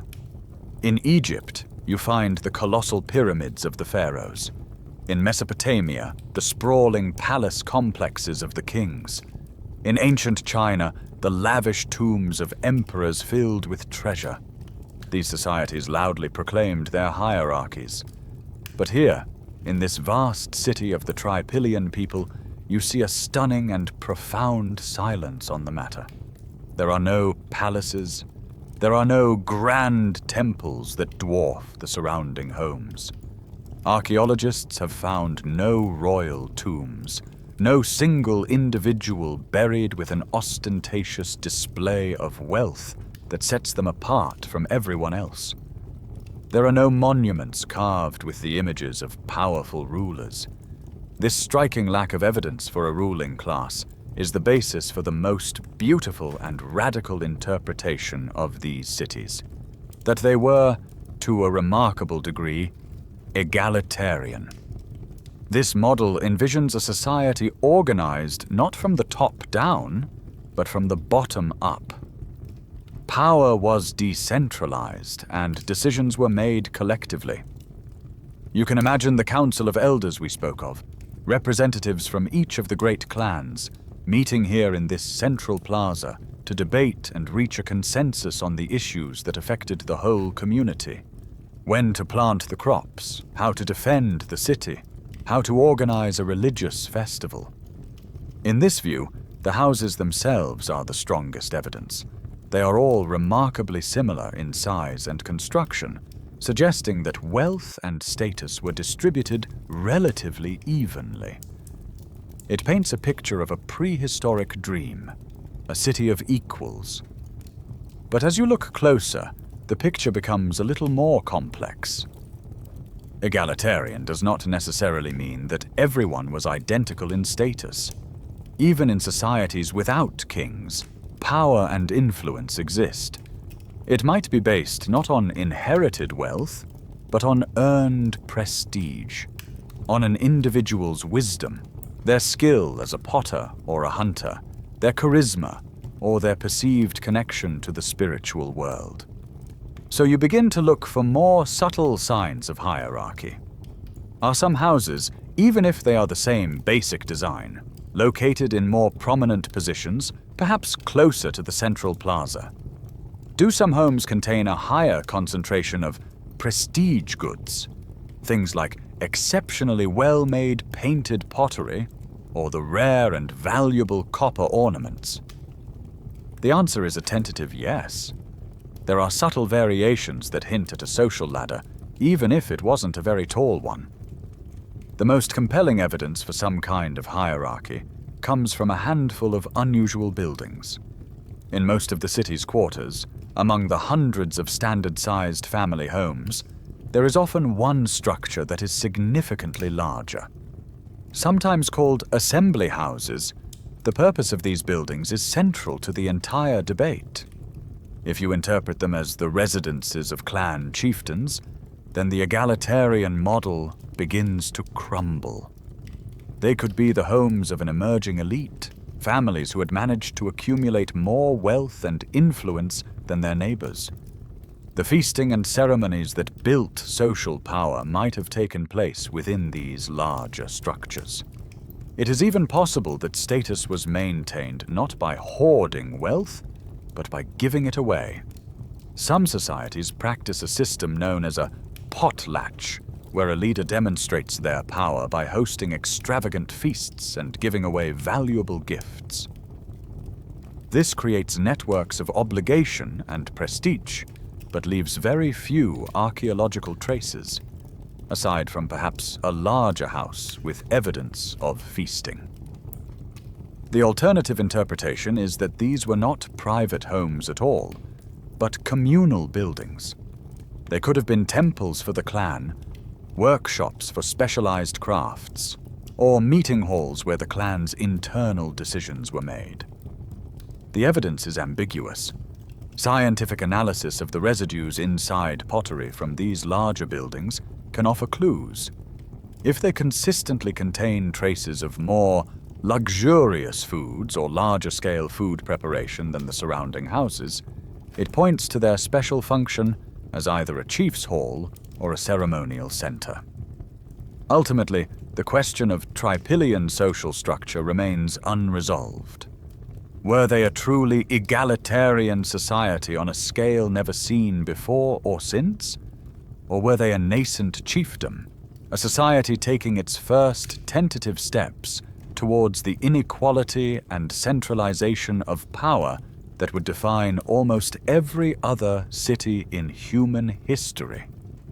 The evidence is tantalizingly balanced, allowing us to imagine a different path, a different way of living together in our thousands, even if it was a path that was, in the end, not taken. Living together is never easy. Now that you're familiar with the social glue of kinship and the puzzle of their political structure, you must consider the immense challenge of simply keeping the peace. Imagine the friction of daily life for 20,000 people, all crowded together. Disputes over land, resources, personal insults, or broken agreements would have been inevitable. Without a formal legal system to turn to, how did they prevent these small conflicts from spiraling into destructive feuds that could tear the community apart? Social pressure, the judgment of elders, and the deeply ingrained rules of kinship would have been their primary tools for mediation. But sometimes, that is not enough. Was this a world of peace or a world of violence? The answer, as always, is complex.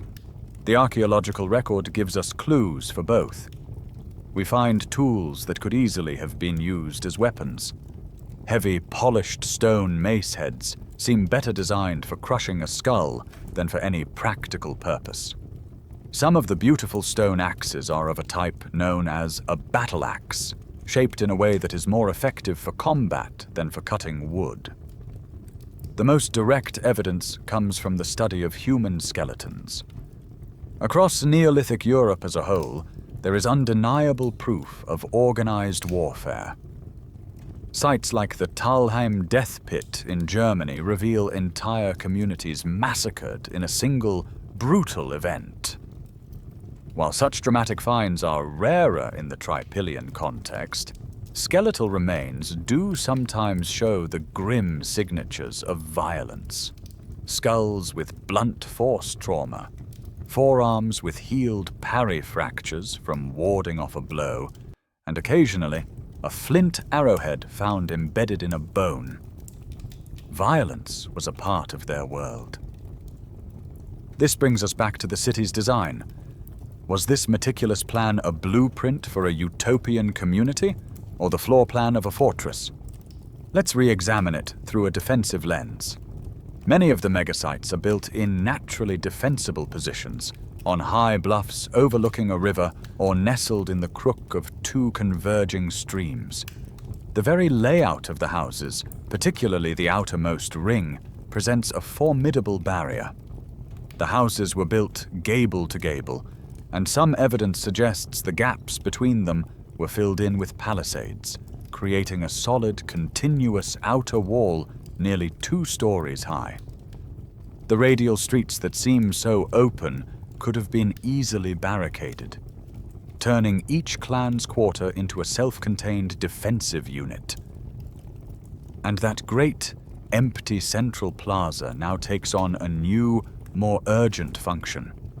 A massive, protected space to retreat to, a safe enclosure for the community's vulnerable members and its precious livestock during a raid. If they were defending themselves, who were they defending against? Conflict could have erupted between different Trypillian megasites, competing for the best land or trade routes. But the primary suspect for an external threat lies to the east. This was the frontier, the boundary between the settled agricultural world and the vast, open grasslands of the Pontic steppe. These steppes were home to a different kind of society. Mobile pastoralists, like those of the Sredni Stog culture, who herded sheep and goats and were among the first people in the world to domesticate the horse. The relationship between these two groups was likely a complicated mix of trade, mutual influence, and periodic, violent raiding. The farmers had grain and high-quality ceramics. The pastoralists had livestock and access to trade networks stretching further east. But the farmers also represented a tempting target. Their stored food and settled communities, a source of wealth for mobile, opportunistic raiders. Some Trypillian pottery even shows strange schematic paintings of what appear to be lines of human figures holding weapons, a rare and chilling glimpse into their own perceptions of conflict. This entire question remains a key point of scholarly contention. The primary motivation for building the megasites is a key debate. Were they defensive structures, born of a culture of fear, where thousands of people clustered together for mutual protection against a violent world? Or were they primarily ceremonial aggregation sites, whose main purpose was to foster social cohesion, to perform the rituals and build the kinship ties that would prevent internal conflict from ever breaking out in the first place? The most likely answer is that they were both. They were designed to create community, but also to protect it. They were monuments to cooperation, built to withstand a world where violence was an ever-present possibility. Now that you understand the internal workings of the city, its social and political fabric, you must lift your gaze to the distant horizon. These magnificent settlements were not isolated islands of humanity. They were the bustling central hubs in a continent-spanning network of trade, interaction, and exchange. Their wealth and sophistication depended on a constant flow of goods, ideas, and perhaps even people, connecting them to distant lands and diverse cultures. To truly appreciate their world, you must appreciate its vastness. Let's imagine you are standing at a riverside landing, a muddy but busy spot where dugout canoes are pulled up on the bank. You see a group of travelers unloading their cargo, and their goods tell a story of a much wider world. You see a heavy sack filled with a dull greenish rock. This is copper ore, mined in the distant Balkan or Carpathian mountains, hundreds of kilometers to the west. This is the raw material for the new metal magic you saw in the craftsman's workshop. Beside it is a basket lined with moss, carefully protecting a collection of large, spiky seashells. These are spondylus shells, a type of thorny oyster that lives only in the warm waters of the Aegean Sea, an impossibly distant place. In Neolithic Europe, these shells were the equivalent of diamonds, objects of immense prestige and spiritual power, traded up the river valleys from the far south. Salt, another vital commodity for preserving food and seasoning meals, would have been brought from saline springs in the mountains. Even some of the flint for their finest tools was a specialty import, sourced from specific, high-quality quarries hundreds of kilometers away. These were not just raw materials. They were luxury goods, symbols of connection and power, the tangible evidence of a world bound together by rivers and pathways. What did the people of this city have to offer in return? Their most obvious export would have been their magnificent painted pottery. No other culture in the region could match their technical skill or artistic flair, making their vessels a highly desirable trade good. You can imagine a chieftain in a distant village proudly displaying a Trypillian pot, a symbol of his own wealth and his connection to the powerful megasites to the east. They also likely traded finished goods that don't survive in the archaeological record. Fine linen textiles dyed in vibrant colors, expertly tanned leather goods, and perhaps most importantly, the massive surplus of grain produced by their incredibly fertile lands. They were an economic powerhouse, exporting their technology and their agricultural wealth to the surrounding regions. This trade was not conducted with coins or currency. Such concepts were still thousands of years in the future. The entire economy was based on barter, gift-giving, and intricate networks of social obligation. A trader arriving from the mountains might be hosted for weeks, the exchange of his copper for their grain framed not as a simple transaction, but as a formal gesture of friendship and alliance between two communities. The nature of this trade is still debated. Was it a slow, down-the-line system, where a pot might be traded from one village to the next, then to the next, gradually making its way across the continent over years? Or were there organized, long-distance expeditions undertaken by brave and specialized traders who navigated the river systems in dugout canoes, traveling for months at a time, far from the safety of their homes? The new science of isotope analysis is beginning to give us firm answers. Strontium is an element found in rocks and soil, and it enters the food chain. The specific isotopic ratio of strontium in a region is unique, a kind of geological fingerprint. This fingerprint gets locked into the enamel of your teeth as you grow up. By analyzing the strontium isotopes in the teeth of a skeleton found in a Trypillian city, scientists can determine if that individual grew up drinking the local water and eating the local food, or if they were an immigrant, a traveler who had come from a distant land. And the evidence is clear. People were moving. They were not static. Their world was one of journeys, of long-distance connections that bound the continent together in a complex web of exchange. You have now explored the physical and social worlds of these ancient city builders. You've walked their streets, entered their homes, and understood the complex web of trade and kinship that held them together.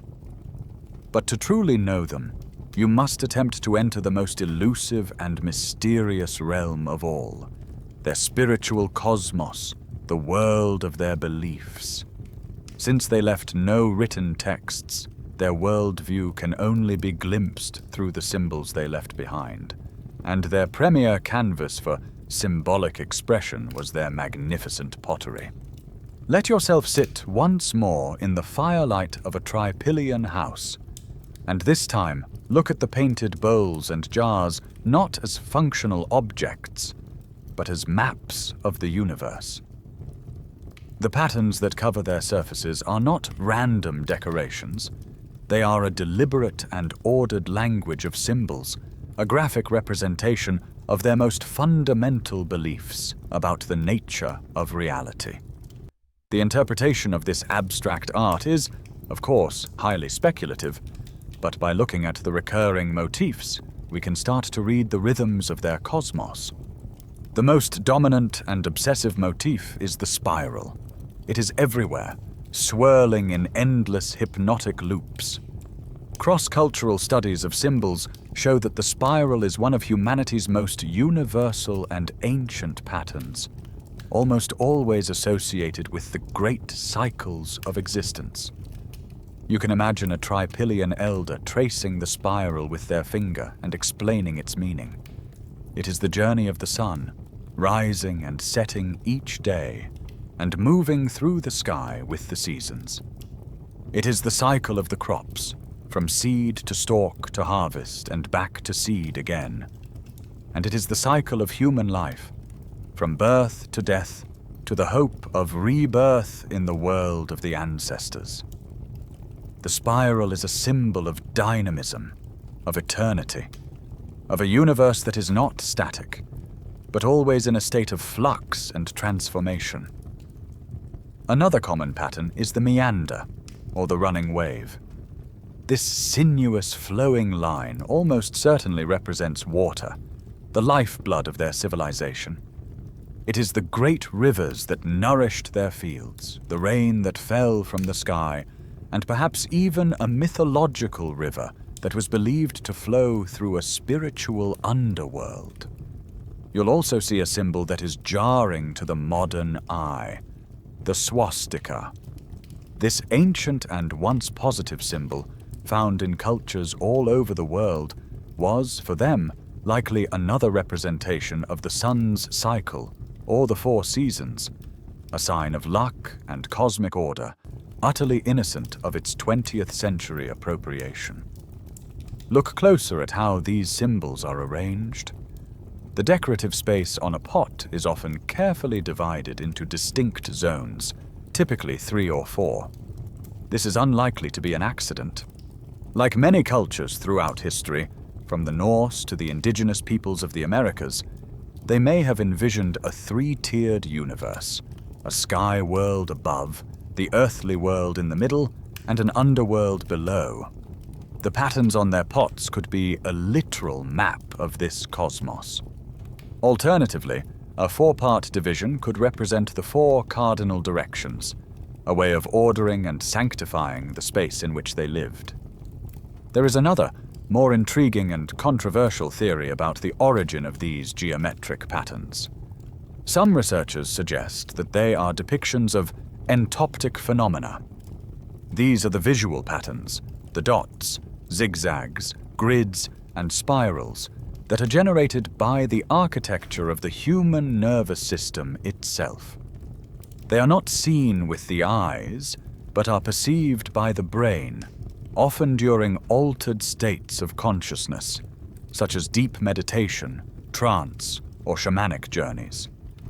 If this is true, then the patterns on their pottery might be the direct record of their spiritual experiences, images brought back from a voyage into the inner world. It hints at a religion that was not just about dogma, but about direct, personal, and ecstatic experience. The potter, in painting the swirling lines on the clay, was not just decorating a pot. They were recreating the very fabric of vision and mapping the sacred geography of the soul. You are back in the house, in the quiet space of the upper floor. In a small niche in the wall, or perhaps arranged on a low clay platform that serves as a domestic altar, you see them. These are the most enigmatic and famous artifacts of the entire Trypillian culture, the ceramic female figurines. They are small, usually no taller than your hand, and they are everywhere, with thousands having been found across the vast territory of Old Europe. They are the silent, stylized inhabitants of this lost world, and their meaning is a profound mystery. Let's look at one closely. It is made of the same fine clay as the pottery, and its form is both familiar and strangely abstract. The figure is almost always female, with the hips, thighs, and buttocks often exaggerated to a voluminous degree, emphasizing her procreative power. The face, however, is often a mask-like abstraction, a beak-like nose on an otherwise blank slate, as if to suggest not a specific person, but a universal principle.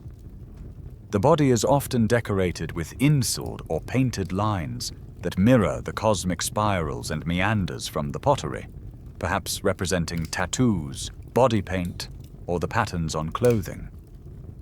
This tradition of creating stylized female figures is incredibly ancient, harking back to the famous Venus figurines of the Ice Age, suggesting a spiritual concern that is tens of thousands of years old. The first and most influential interpretation is that these are idols, representations of a single, all-powerful deity, the Great Goddess. This theory, most famously championed by the archaeologist Maria Gimbutas, envisions the societies of Old Europe as peaceful, matrifocal cultures that worshipped a universal goddess of life, death, and regeneration. In this view, every figurine is a manifestation of this singular divine female, the great mother who gives birth to the world, nurtures it, and receives all life back into her embrace at death. It is a compelling and beautiful vision of a spiritual world centered on female principles, a stark contrast to the male-dominated pantheons of the later Greek, Roman, and Norse worlds. However, many archaeologists offer a different, more intimate interpretation. Perhaps these are not great goddesses, but revered ancestors. In a society structured around kinship and lineage, venerating the ancestors who came before you would have been a critical part of daily life. In this model, each figurine could represent a specific, named clan mother, the founding matriarch of the family line who lived in the distant past. The figurine would be a vessel for her spirit, a way for the living family to communicate with her, to ask for her blessing, her guidance, and her protection. The figurine becomes a title deed to the past, a tangible link in the great chain of mothers and daughters stretching back to the beginning of time. The archaeological context of these finds is crucial here. The fact that they are overwhelmingly found in domestic spaces, on house altars, rather than in great communal temples, lends strong support to this idea of a family-focused ancestor cult. Other possibilities exist as well. They could be ritual tools, charms used in ceremonies to promote human fertility or to ensure the fertility of the fields. A woman hoping to conceive might hold one, or it might be planted in the first furrow of the season to bless the crops.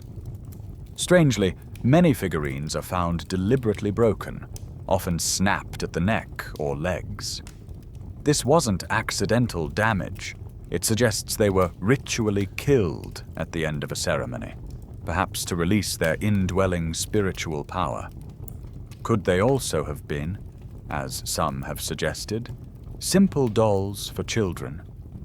It seems unlikely, given the stylized forms and the careful, ritualized way they are often placed or broken, but it remains a possibility.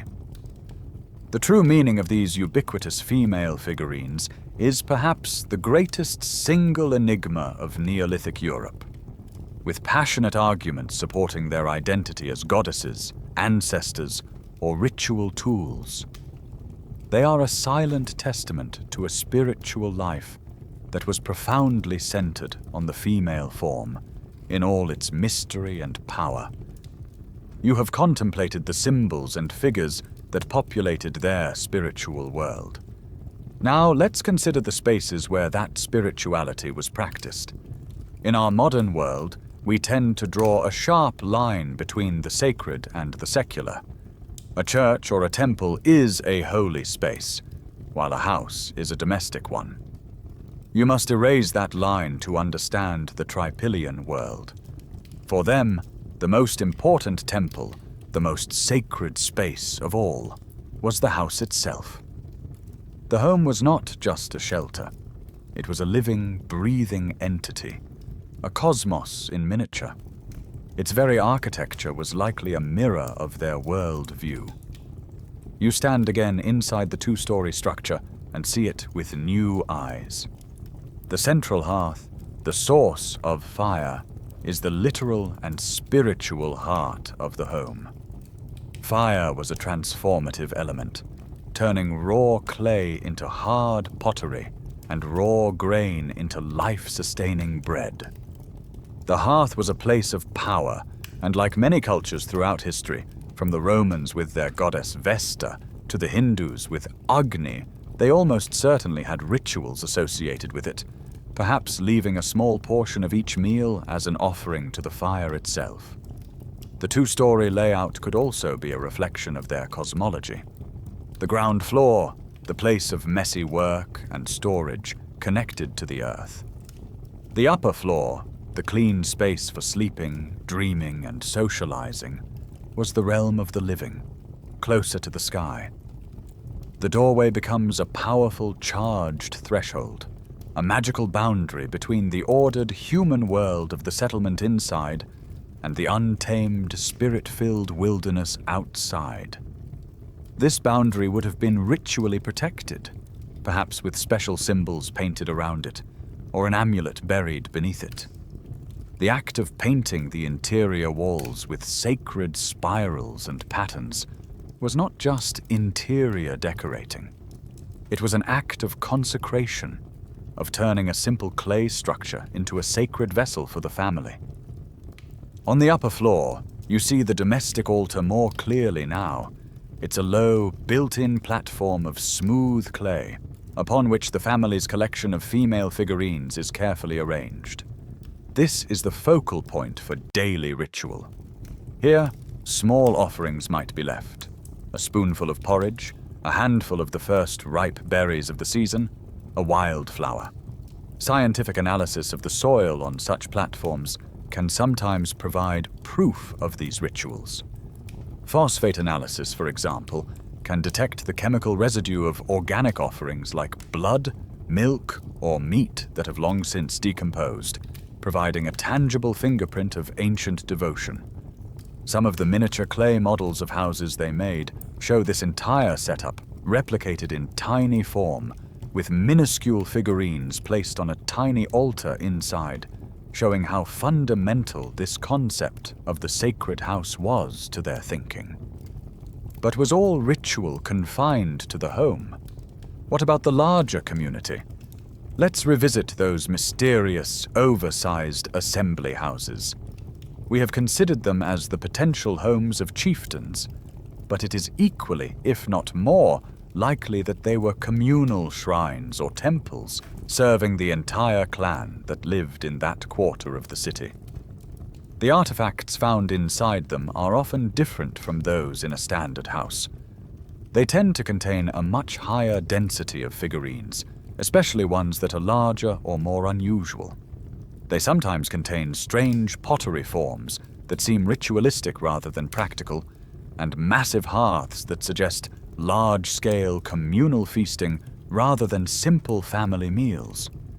Whether these larger assembly houses were the palaces of a secular elite or the temples of a priestly class is a fundamental debate. The difficulty in answering lies in the fact that in the ancient world, political and religious power were often one and the same. The chief was also the high priest. But whether it was a home or a temple, it was clearly a place where the community came together, reaffirming its bonds to the cosmos and to each other under a single, sacred roof. You have walked through their life and their beliefs, but every journey must eventually confront the final mystery: death. What did these people believe about the end of life, and what became of them after their last breath? Here, you encounter one of the most profound silences in the entire archaeological record. For a civilization that numbered in the hundreds of thousands, a people who lived in these massive cities for over 1,000 years, their dead are almost entirely missing. The vast cemeteries you would expect to find on the outskirts of these settlements simply do not exist. It is a puzzle that has haunted archaeologists for decades. Where are the people? The few burials that have been found only deepen the mystery. The most common are those of infants and very young children, who were sometimes buried in small pits dug into the floor of the family home. This practice, found in other major Neolithic sites like the famous city of Çatalhöyük in Turkey, is deeply poignant. You can imagine the grief of a family, choosing to keep their lost child close, their spirit forever part of the house that was the center of their world. It was perhaps a way of sanctifying the home through sorrow, a belief that the most innocent soul would become a guardian spirit for the lineage. When adults are found, it is usually in small, simple cemeteries, completely out of proportion to the estimated populations. These burials show that they practiced at least 2 different rites. Some individuals were inhumed, buried whole in a flexed fetal position, as if sleeping their way into the next world. Others were cremated, their bodies burned on a pyre until only ash and fragments of bone remained, which were then collected and placed in a ceramic urn for burial. But these scattered graves can only account for a tiny fraction of a percentage of the people who must have lived and died here. The almost complete lack of adult cemeteries at the mega-sites is a profound mystery, leaving archaeologists to wonder where the vast majority of the population went. To solve this riddle, you must imagine a ritual that leaves almost no trace. The most widely accepted theory is that the Trypillian people practiced excarnation. This is the ritual exposure of the dead to the elements.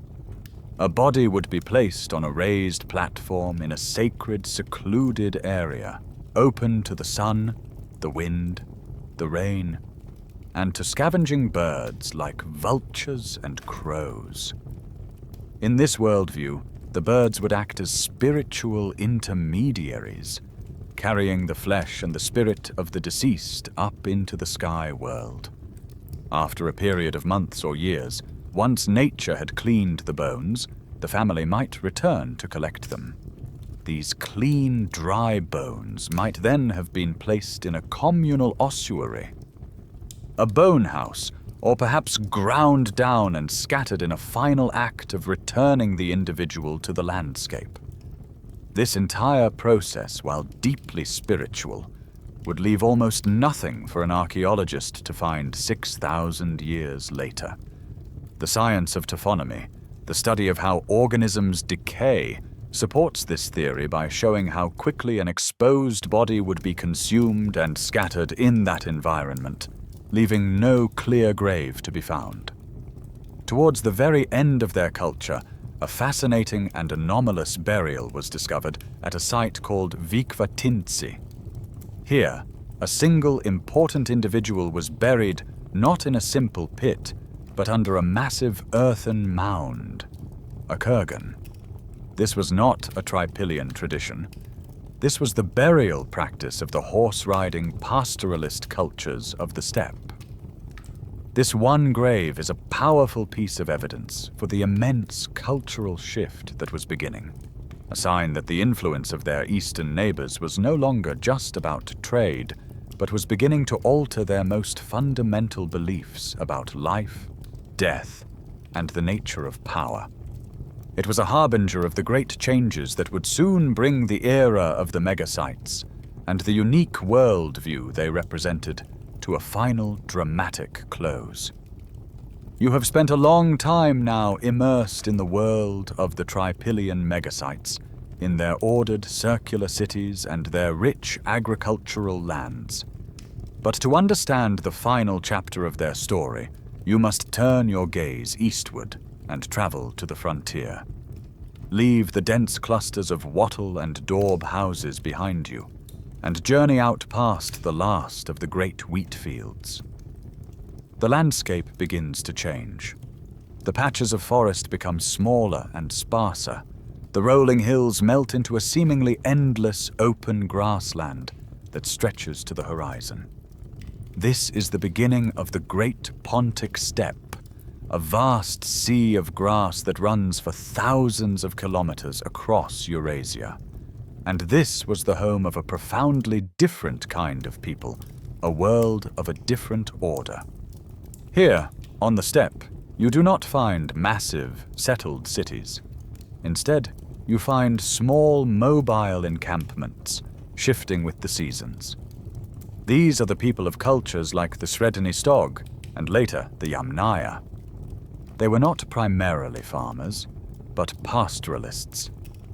Their lives and their wealth revolved around their herds of sheep, goats, and cattle, which they moved across the vast grasslands in search of fresh pasture. Theirs was a world defined by mobility, by the horizon, by the horse. It was here, on these steppes, that one of the most transformative events in human history took place: the domestication of the wild horse. Scientific studies of ancient equine DNA have conclusively traced the origins of every modern domestic horse on the planet back to this region. This different economy created a different kind of society. Where the Trypillian people were bound to their land and their large cooperative communities, the steppe people were organized into smaller, more agile bands. Their social structure appears to have been organized around patrilineal descent, tracing lineage through the father's line, and it placed a strong emphasis on a warrior ethos. While the Trypillian people left behind a world of female figurines, the people of the steppe left behind graves filled with weapons. Their leaders were not buried in anonymous community graves, but under huge earthen mounds called kurgans, which would become a distinctive feature of the steppe for thousands of years. These were monuments to individual power, to the authority of a single chief or warrior king. This region, the Pontic-Caspian steppe, is the leading candidate for the homeland of the Proto-Indo-Europeans, the people whose language would eventually, through a vast and complex series of migrations, give rise to English, Spanish, German, Russian, Greek, and Hindi. You are standing at the epicenter of a linguistic and cultural earthquake. The horse was the engine of this new world. The exact timing and nature of its domestication is still debated by scholars. Were they first kept simply for their meat and milk?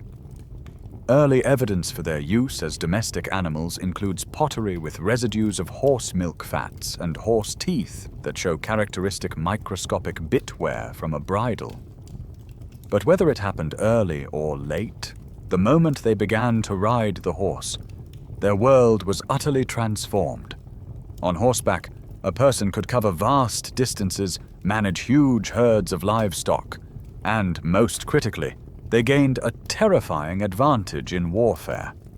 A band of horse-riding raiders could appear on the horizon, strike a settled farming village with lightning speed, and vanish back into the grasslands before a defense could be mounted. This new mobility was a revolutionary and destabilizing force, and the settled, wealthy cities of the Trypillian farmers lay right on its doorstep. The frontier between these two worlds was not a simple, empty line. It was a zone of intense interaction, of trade, of cultural borrowing, and increasingly of pressure and conflict.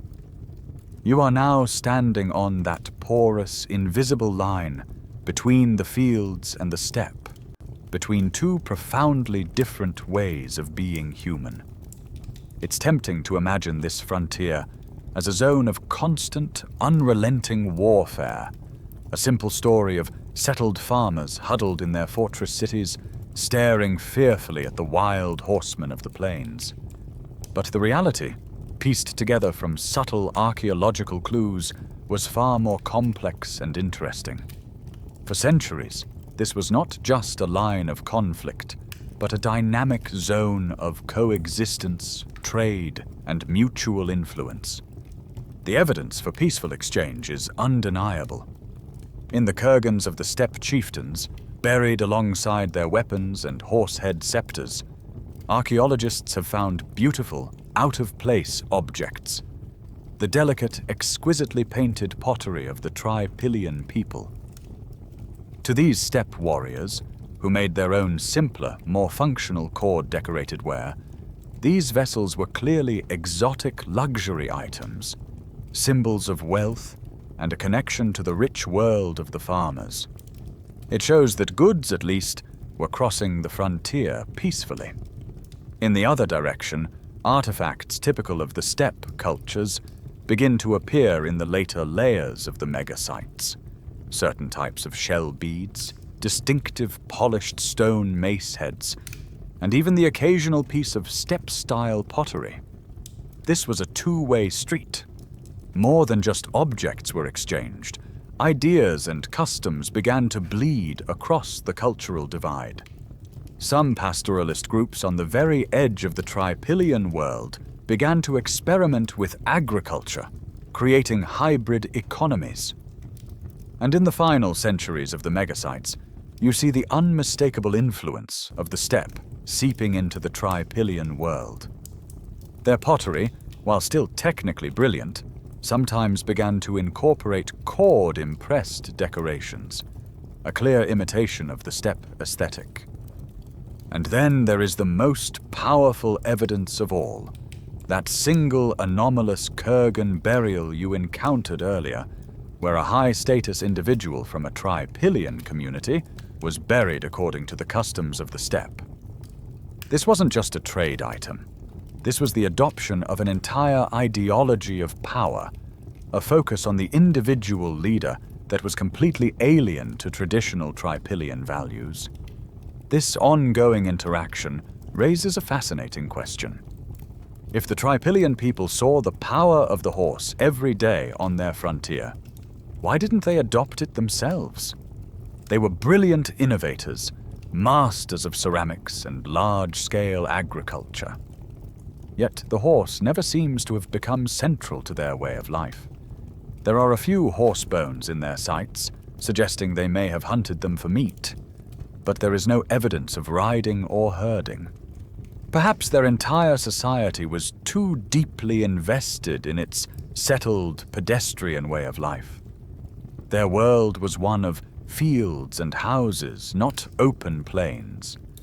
Or perhaps they simply lacked the vast, unbroken grasslands needed to sustain large herds of horses. Whatever the reason, this failure to adopt the transformative new technology of the horse would eventually prove to be a critical disadvantage. The true nature of this centuries-long relationship remains a central debate. Was it a largely symbiotic relationship? A frontier of peaceful trade that was only occasionally punctuated by raiding and violence? In this view, the megasites were not just fortresses, but massive, thriving trade hubs, magnets for the surrounding peoples. Or was the relationship one of endemic, low-level warfare, a constant state of tension and hostility? In this scenario, the megasites were a direct and necessary defensive response, a centuries-long effort to hold the line against an encroaching, more militaristic culture. The evidence from strontium isotope analysis, which can identify individuals who grew up in a different geological region, could one day show us just how many people were crossing this frontier to live, marry, and die in a new world. But for now, we are left with a picture of a complex and shifting relationship, a long, slow dance of exchange and intimidation that would set the stage for the dramatic changes to come. For centuries, the world of the Trypillian megasites seemed stable and prosperous, built upon a foundation of rich soil and predictable seasons. But the world is never static. As you stand on the frontier, you can feel a change in the air, a subtle shift that signals the end of the long, comfortable summer and the coming of a harsh and uncertain winter. The unraveling of this great civilization was not a single dramatic event, but a slow, grinding process, a perfect storm of crises that struck from both without and within. The first and perhaps most important factor was one entirely beyond their control. The climate began to change. The long, stable, and benevolent period we call the Holocene climatic optimum, which had nurtured their agricultural boom, came to an end. Paleoclimatology, the science of reading past climates from evidence like glacial ice cores and lake sediments, shows a clear and dramatic shift around this time. Known as the 5.9 kiloyear event, this was a period of rapid cooling and aridification that affected cultures across Europe and the Near East. For a society utterly dependent on reliable rainfall and long growing seasons, the consequences would have been catastrophic. Imagine the effect on the fields around the megasites. The rains, which had always come on time, now became erratic. Some years brought devastating droughts that withered the wheat in the fields. Other years brought unseasonable cold that stunted its growth. The predictable agricultural surplus, the very engine that powered their entire complex society, began to sputter and fail. The huge granaries that were once a symbol of security now became a source of profound anxiety as they dwindled. The land itself, which had once seemed limitlessly fertile, was also growing tired. After centuries of intensive farming by a huge concentrated population, the famous Black Earth would have been losing its vitality. The vast forests that once surrounded the cities had been steadily cut down to provide timber for their thousands of houses and fuel for their thousands of hearths and kilns. This deforestation would have led to soil erosion, further degrading the land's productivity. The Trypillian people were facing an ecological crisis, partly inflicted by the planet and partly by their own success. This environmental crisis quickly became a social crisis. The intricate social contract of the megasites was built on the promise of abundance. The surplus is what allowed for craft specialization, supported the communal feasts that built solidarity, and greased the wheels of the vast trade networks. When that surplus vanished, the ties that bound the society together began to fray. Cooperation would have given way to competition.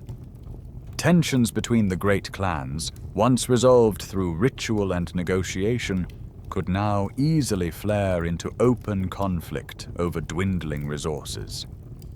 The very size of the cities, once their greatest strength, now became their greatest liability.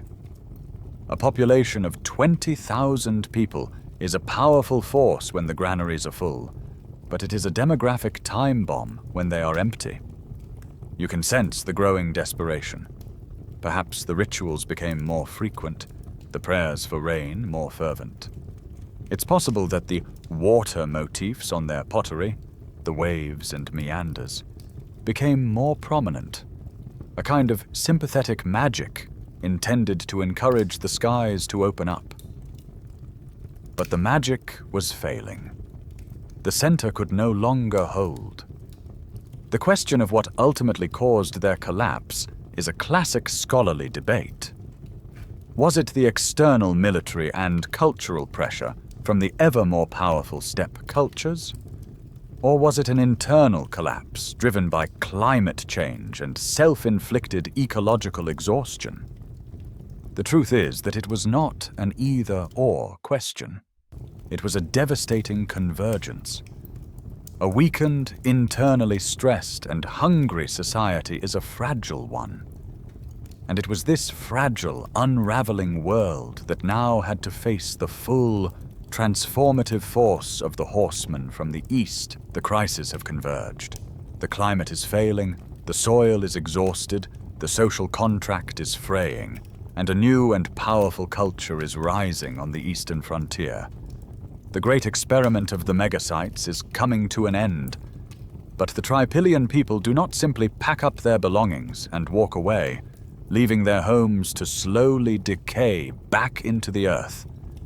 They end their world with a final, spectacular, and terrifying act of creation.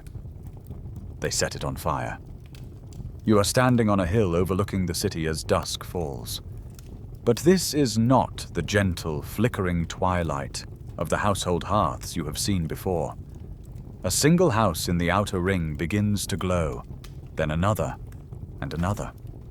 Within an hour, the entire settlement is a single, roaring conflagration. Thousands of houses, the product of generations of labor, are being deliberately and systematically consumed by flames. The heat is so intense you can feel it on your face from a kilometer away, and the night sky is illuminated by a terrifying orange glare. The sound is a deafening roar, punctuated by the crack and collapse of massive timber beams. This is the phenomenon known as the burned house horizon, the final enigmatic signature of the Trypillian culture. For a long time, archaeologists assumed these burned layers were the result of a catastrophic enemy attack. It's a simple and dramatic explanation. The horse-riding warriors from the steppe finally broke through the defenses and sacked and burned the city. But the evidence doesn't fit. In the burnt layers, you do not find the grim tableaus of warfare. There are no sprawled skeletons in the doorways, no caches of weapons, no signs of a desperate last-ditch struggle. The houses seem to have been emptied of most of their valuable portable goods before the fire.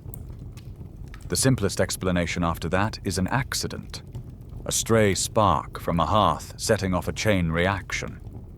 But this is also unlikely. Remember, the houses were made with thick clay-plastered walls. Experimental archaeology has shown that these wattle and daub structures are surprisingly fire-resistant. They don't burn easily. To get one to collapse in the way seen in the archaeological record, you have to pile a massive amount of extra fuel inside, furniture, straw, firewood, and create a raging inferno. The conclusion is as inescapable as it is astonishing.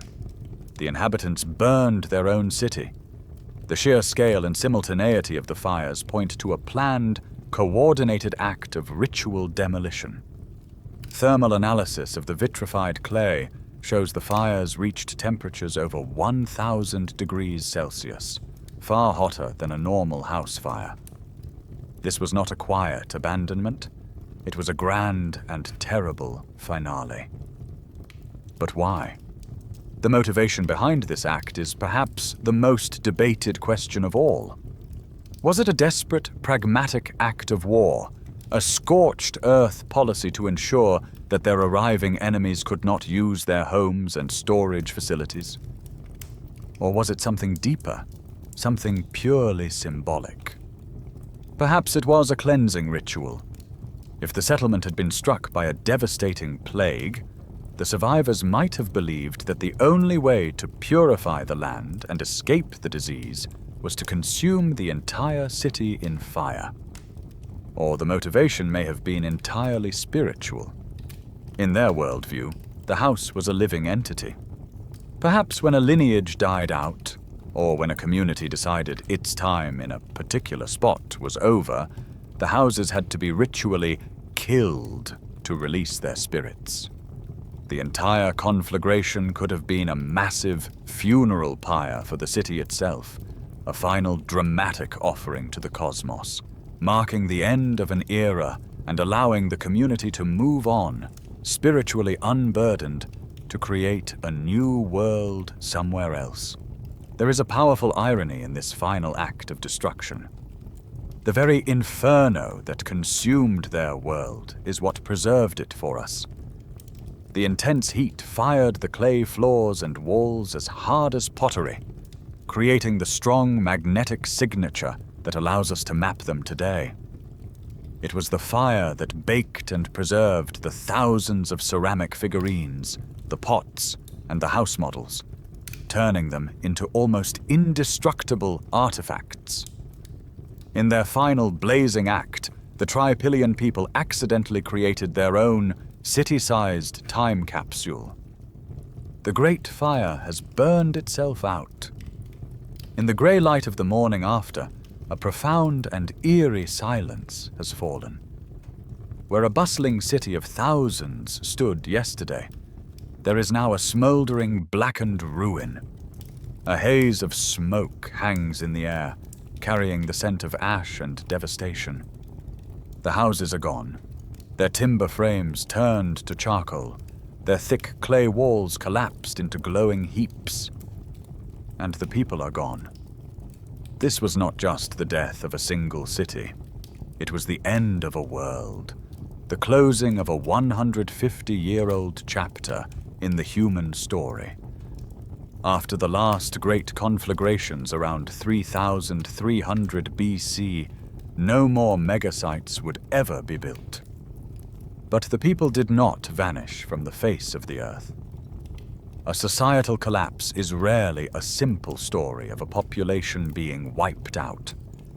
More often, it is a story of transformation, of a complex system breaking down into smaller, simpler, and often more resilient parts. The survivors of the megasite era The children and grandchildren of the last city dwellers were faced with the challenge of creating a new way of life in a changed world. The archaeological survey data from this period shows the story clearly. As the great central places disappear, the number of small, scattered village sites across the region increases dramatically. The population decentralized, breaking away from the failed experiment of mass urbanism and returning to a more modest, adaptable way of life. Some groups seem to have migrated west, back towards the ancestral homelands in the foothills of the Carpathian Mountains, perhaps seeking refuge in more easily defensible terrain. Others stayed, remaining in the familiar river valleys, but in much smaller communities. They were survivors, adapting to the new reality. Their culture became a hybrid, a fusion of their ancient traditions and the powerful new influences from the steppe. They still made a form of their traditional pottery, but the vibrant, multicolored spirals of their ancestors were often replaced with the simpler, cord-impressed decorations favored by their eastern neighbors. Their houses were smaller, their settlements less rigidly planned. They were becoming a different people. This period of transition is fascinating. It's a glimpse into the complex mechanics of cultural change. We see the final stages of the long dance that began on the frontier, but now the balance of power has irrevocably shifted. The old Trypillian traditions, born from the soil and the settled farming life, were blending with the newer, more mobile and militaristic ideology of the pastoralists. In the folklore of rural Ukraine, there are strange, persistent tales of ancient buried cities, of a long-lost golden age when giants or powerful ancestors walked the land. It is tempting to imagine these stories as a kind of faint, mythologized folk memory, a whisper of the time when their ancestors truly did live in cities of almost unimaginable size. The ultimate fate of the Trypillian people is a matter of ongoing debate. Were they, over the course of several centuries, largely assimilated by the waves of steppe people moving into their former territories? Did they slowly adopt the new Indo-European language, the new patrilineal kinship system, and the new focus on the individual warrior, eventually blending completely into the genetic and cultural landscape of the emerging Bronze Age? Or did they maintain a distinct cultural identity for much longer, a proud and ancient lineage persisting in a world that no longer had a place for their unique brand of cooperative urbanism? The answer is likely a mix of both. They were not erased, but they were irrevocably transformed. Their legacy carried forward not in grand cities, but in the subtle threads of their DNA and the faint echoes of their artistic traditions in the cultures that followed. The smoke has cleared from the ruins of the last mega-site. The great cities and the unique culture that built them have faded into a dispersed, hybrid existence. Into this transformed world, this power vacuum, a new and dynamic force now expands with explosive speed. The frontier you were standing on has dissolved, and the sea of grass has flooded the fields. This is the dawn of a new order, the world of the people we call the Yamnaya. Succeeding earlier steppe cultures like the Sredni Stog, the Yamnaya were the masters of the mobile, pastoralist lifestyle. Their cultural package was perfectly adapted for the vast, open grasslands and became irresistibly potent. Their society was organized around the individual warrior and the patrilineal clan. Their leaders were buried in deep pits under towering kurgans, a tradition that now spread wherever they went. Their economy was not tied to a single plot of land, but to their vast herds of cattle and sheep, a form of wealth that could be moved and expanded. And they possessed a technological combination that would change the face of the continent forever: the horse and the wheel. Around 3000 BC, something incredible happens in the archaeological and genetic record. The Yamnaya culture begins to expand, surging out of its homeland in the Pontic-Caspian steppe, in a wave of migration that is almost difficult to comprehend. This was not a slow creep, but a massive demographic movement. To the west, they pushed up the Danube Valley, deep into the heart of Europe, their kurgans eventually appearing as far away as Hungary and Bulgaria. To the east, they expanded across Central Asia towards the Altai Mountains. Their descendants, carrying their genes and a version of their language, would eventually push into Scandinavia, the British Isles, France, Italy, Greece, and even as far as India. The world of old Europe, with its goddess figurines and egalitarian cities, was being overwritten by a new, dynamic, and expansive pastoralist ideology. What made them so successful? It was the synergy of two key technologies.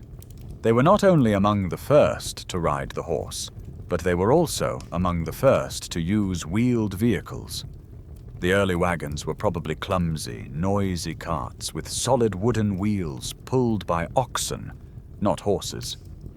Their advantage was not speed, but logistics. For the first time, a family could load their tents, their food supplies, and their children onto a wagon and move with their herds across huge distances. The steppe, which had once been a barrier, now became a highway. The horse provided the speed for raiding, scouting, and managing the herds, while the wagon provided the endurance for true long-distance migration. This potent combination gave them a level of mobility that was previously unimaginable. The science of ancient DNA has, in the last decade, confirmed the staggering scale of this transformation. By comparing the genes of thousands of ancient skeletons, geneticists have painted a clear picture. After 3000 BC, there is a massive and sudden arrival of a new genetic signature in the populations of Europe, an ancestry component that traces directly back to the Yamnaya people of the steppe. In some regions, this new steppe ancestry replaced over 50% of the existing genetic lineage of the Neolithic farmers who had lived there for millennia. This was not just a small band of elites taking over, it was a major movement of people. And with these people came their language, Proto-Indo-European, the ancestral tongue that would eventually branch into the vast majority of modern European languages. The nature of this expansion is, of course, intensely debated. Was it a violent military conquest, with horse-riding warriors subjugating the local populations? Or was it a more complex process of cultural assimilation, where the local farming communities, already weakened by the climate crisis, adopted the new, more resilient pastoralist lifestyle and its associated language and beliefs? The answer is probably a mix of both, a story of dominance, adaptation, and integration that would define the next 2,000 years of European history. The world has been remade. The Yamnaya and their descendants, with their wagons, horses, and kurgan burials, have laid the foundations of a new European culture. But one final element was needed to complete the revolution. A new technology that would not only provide new tools and weapons, but would also reshape the very fabric of society. This was the discovery of bronze. For centuries, the Trypillian people and their neighbors had known of copper, the first metal. But copper is soft. It makes for beautiful ornaments and decent small tools, but it cannot hold a sharp edge for long, and is too pliable for effective weapons or durable tools. The great innovation, which likely spread from the Near East into Europe through the very networks the Yamnaya had forged, was the discovery that by mixing a small amount of another, much rarer metal, tin, with copper, you create something entirely new. The resulting alloy, bronze, was revolutionary. It was far harder than pure copper, capable of being sharpened to a wicked edge that it would not easily lose. It also had a lower melting point, making it easier to work with, and it could be cast into complex, durable shapes in a way that stone never could. This was the material that would define the next age of humanity. The Yamnaya and their descendants became the agents of this new technology. Their unprecedented mobility and their vast trading networks, stretching from the rivers of Europe to the mountains of Central Asia, were the perfect conduits for spreading the complex knowledge of bronze metallurgy. To make bronze, you need both copper and tin, two resources that are rarely found in the same place. Tin, in particular, is scarce. This geological fact had profound social consequences. To get the raw materials, you had to control long-distance trade routes. To produce the metal, you needed specialist miners, smelters, and smiths, individuals who possessed a rare and almost magical knowledge. Bronzesmiths in this new world were likely seen as powerful figures, masters of a secret art that transformed dull rock into shining, powerful metal. This new technology cemented the shift towards a more hierarchical and militaristic society that had begun with the steppe migrations. Bronze was the metal of kings and warriors. It was expensive to produce, and the knowledge of its creation was a closely guarded secret. This meant that the new metal elite could control its production and distribution. They armed their followers with bronze daggers and spearheads, creating a military advantage over those who still relied on stone. They displayed their power and status with polished bronze axes and beautifully crafted bronze torques and pins. The old, relatively egalitarian world of the Trypillian megasites was now a distant memory. The Bronze Age was an age of chieftains, of warriors, of fortified hill forts, and of a growing divide between a wealthy elite and the common people. You can see the transformation in the very objects they left behind. Gone are the thousands of enigmatic female figurines from the domestic altars. They are replaced by the glint of metal in the graves of powerful men. The most common high-status artifacts are no longer the communal artistic ceramics, but the personal deadly bronze dagger. A key debate still exists about whether the knowledge of bronze making was a single great invention that spread across the world, or if it was discovered independently in several places. The current evidence points towards a single origin, with the idea traveling like wildfire along the new pathways that the Yamnaya migrations had opened up. Metallurgical analysis of bronze artifacts, which can trace the metal back to its original mines, allows us to map these Bronze Age trade routes with incredible precision. It was a new world, connected as never before, but also stratified and armed as never before. The cooperative dream of the megasites had given way to the competitive, metal-edged reality of the Bronze Age. And so, the Bronze Age dawned, and the world of warriors, metals, and kings began. The memory of the great cities of old Europe faded, their burned ruins slowly sinking beneath the soil, their story vanishing from the memory of humankind. Unlike ancient Egypt or Mesopotamia, whose names and legends survived in later texts like the Bible and the writings of Greek historians, the Trypillian civilization was truly lost. They left no words, and so their memory was entrusted entirely to the earth. Their rediscovery, a slow and patient act of archaeological science, is like uncovering a completely unknown chapter in the human story, a testament to the fact that there are entire worlds still sleeping beneath our feet. But did they truly vanish without a trace?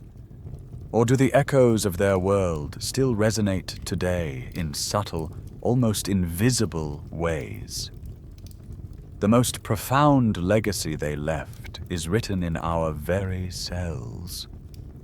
The great wave of migration from the steppe was transformative, but it was not a total replacement. Ancient DNA shows that the story was one of mixing and integration. The genes of the Neolithic farmers, the descendants of the people who built the megasites, survived. They blended with the newcomers, creating the foundational genetic cocktail from which most modern Europeans are descended.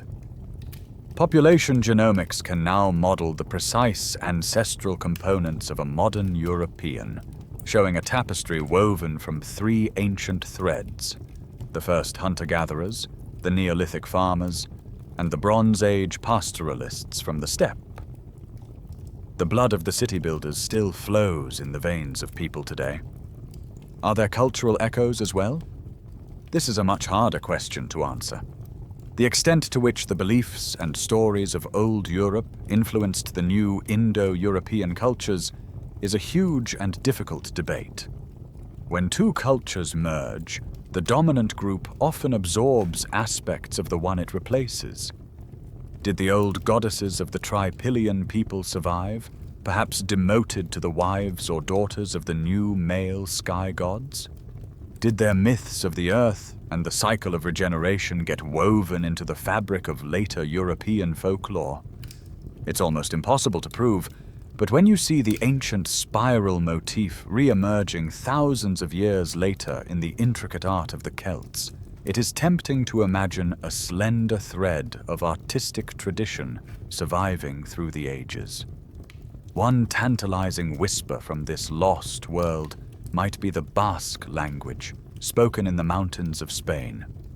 It is a complete linguistic isolate, unrelated to any other language in Europe. Some scholars and geneticists have suggested that it might be the last surviving remnant of a pre-Indo-European language, a lonely linguistic fossil from the world of the Neolithic farmers. Perhaps the greatest legacy of the Trypillian megasites is the possibility they represent. Their story provides a powerful counter-narrative to the familiar, seemingly inevitable march of history towards hierarchy, warfare, and empire. They show us that for over 1,000 years, a different path was possible. They prove that it was possible to organize societies of tens of thousands of people based on principles of cooperation and shared belief, without the need for a king to rule them or a warrior class to police them. Theirs was a world that, for a time at least, seemed to value social cohesion over individual glory, and that expressed its deepest spiritual ideas through the female form. The discovery of this lost civilization enriches and complicates our understanding of the past. It reminds us that our own social structures are not inevitable, and that other ways of living together are, and always have been, possible. The burned cities are a testament not just to a lost people, but to a lost idea. And so our long journey comes full circle. You are once again floating high above the Ukrainian plains, looking down at the faint, ghostly outline of a city sleeping beneath the soil. But it is no longer just an empty pattern. You have filled its spectral streets with the murmur of voices and the scent of wood smoke. You have stepped inside its painted houses, felt the warmth of its hearths, and understood the intricate web of kinship and belief that held it all together. You have witnessed its spectacular, fiery end, and you have followed the echoes of its people as they dispersed into a new world. You have resurrected a memory that was entrusted to the earth. It was, in the end, a civilization of clay. Unlike the great empires that would build their legacies in hard, enduring stone, the Trypillian people built their world from the humble soil beneath their feet. Their houses, their ovens, their sacred figurines, and the beautiful, fragile vessels that held their food and their cosmic symbols, all were shaped from the earth, given form by hand, and hardened by fire. We call them the Cucuteni-Trypillia culture, a clumsy, modern name taken from two villages where their pottery was first found. But they would not have known that name. They were simply the people, living in a world they had built, a world that was as impermanent and as cyclical as the clay they shaped. Their final act of burning their own magnificent cities suggests a profound understanding of this impermanence, an acceptance that all things, even a city of thousands, must eventually return to the earth from which they came. Their story is a humbling reminder that the history we know is only a fraction of the story that happened. The vast majority of human societies, some of them complex and wondrous, left no texts and built with materials that have long since vanished. New technologies like LiDAR, which uses lasers to see through dense forest canopies, are revealing thousands of unknown ancient cities in places like the Amazon rainforest, showing us just how much of our collective past is still hidden. The ultimate lesson of the Trypillian collapse is itself a final debate. Is it a cautionary tale about the dangers of a society outgrowing its environment? Or is it a more hopeful story, one of a resilient people adapting to immense challenges, transforming their way of life in order to survive? Perhaps the truest lesson is one of perspective.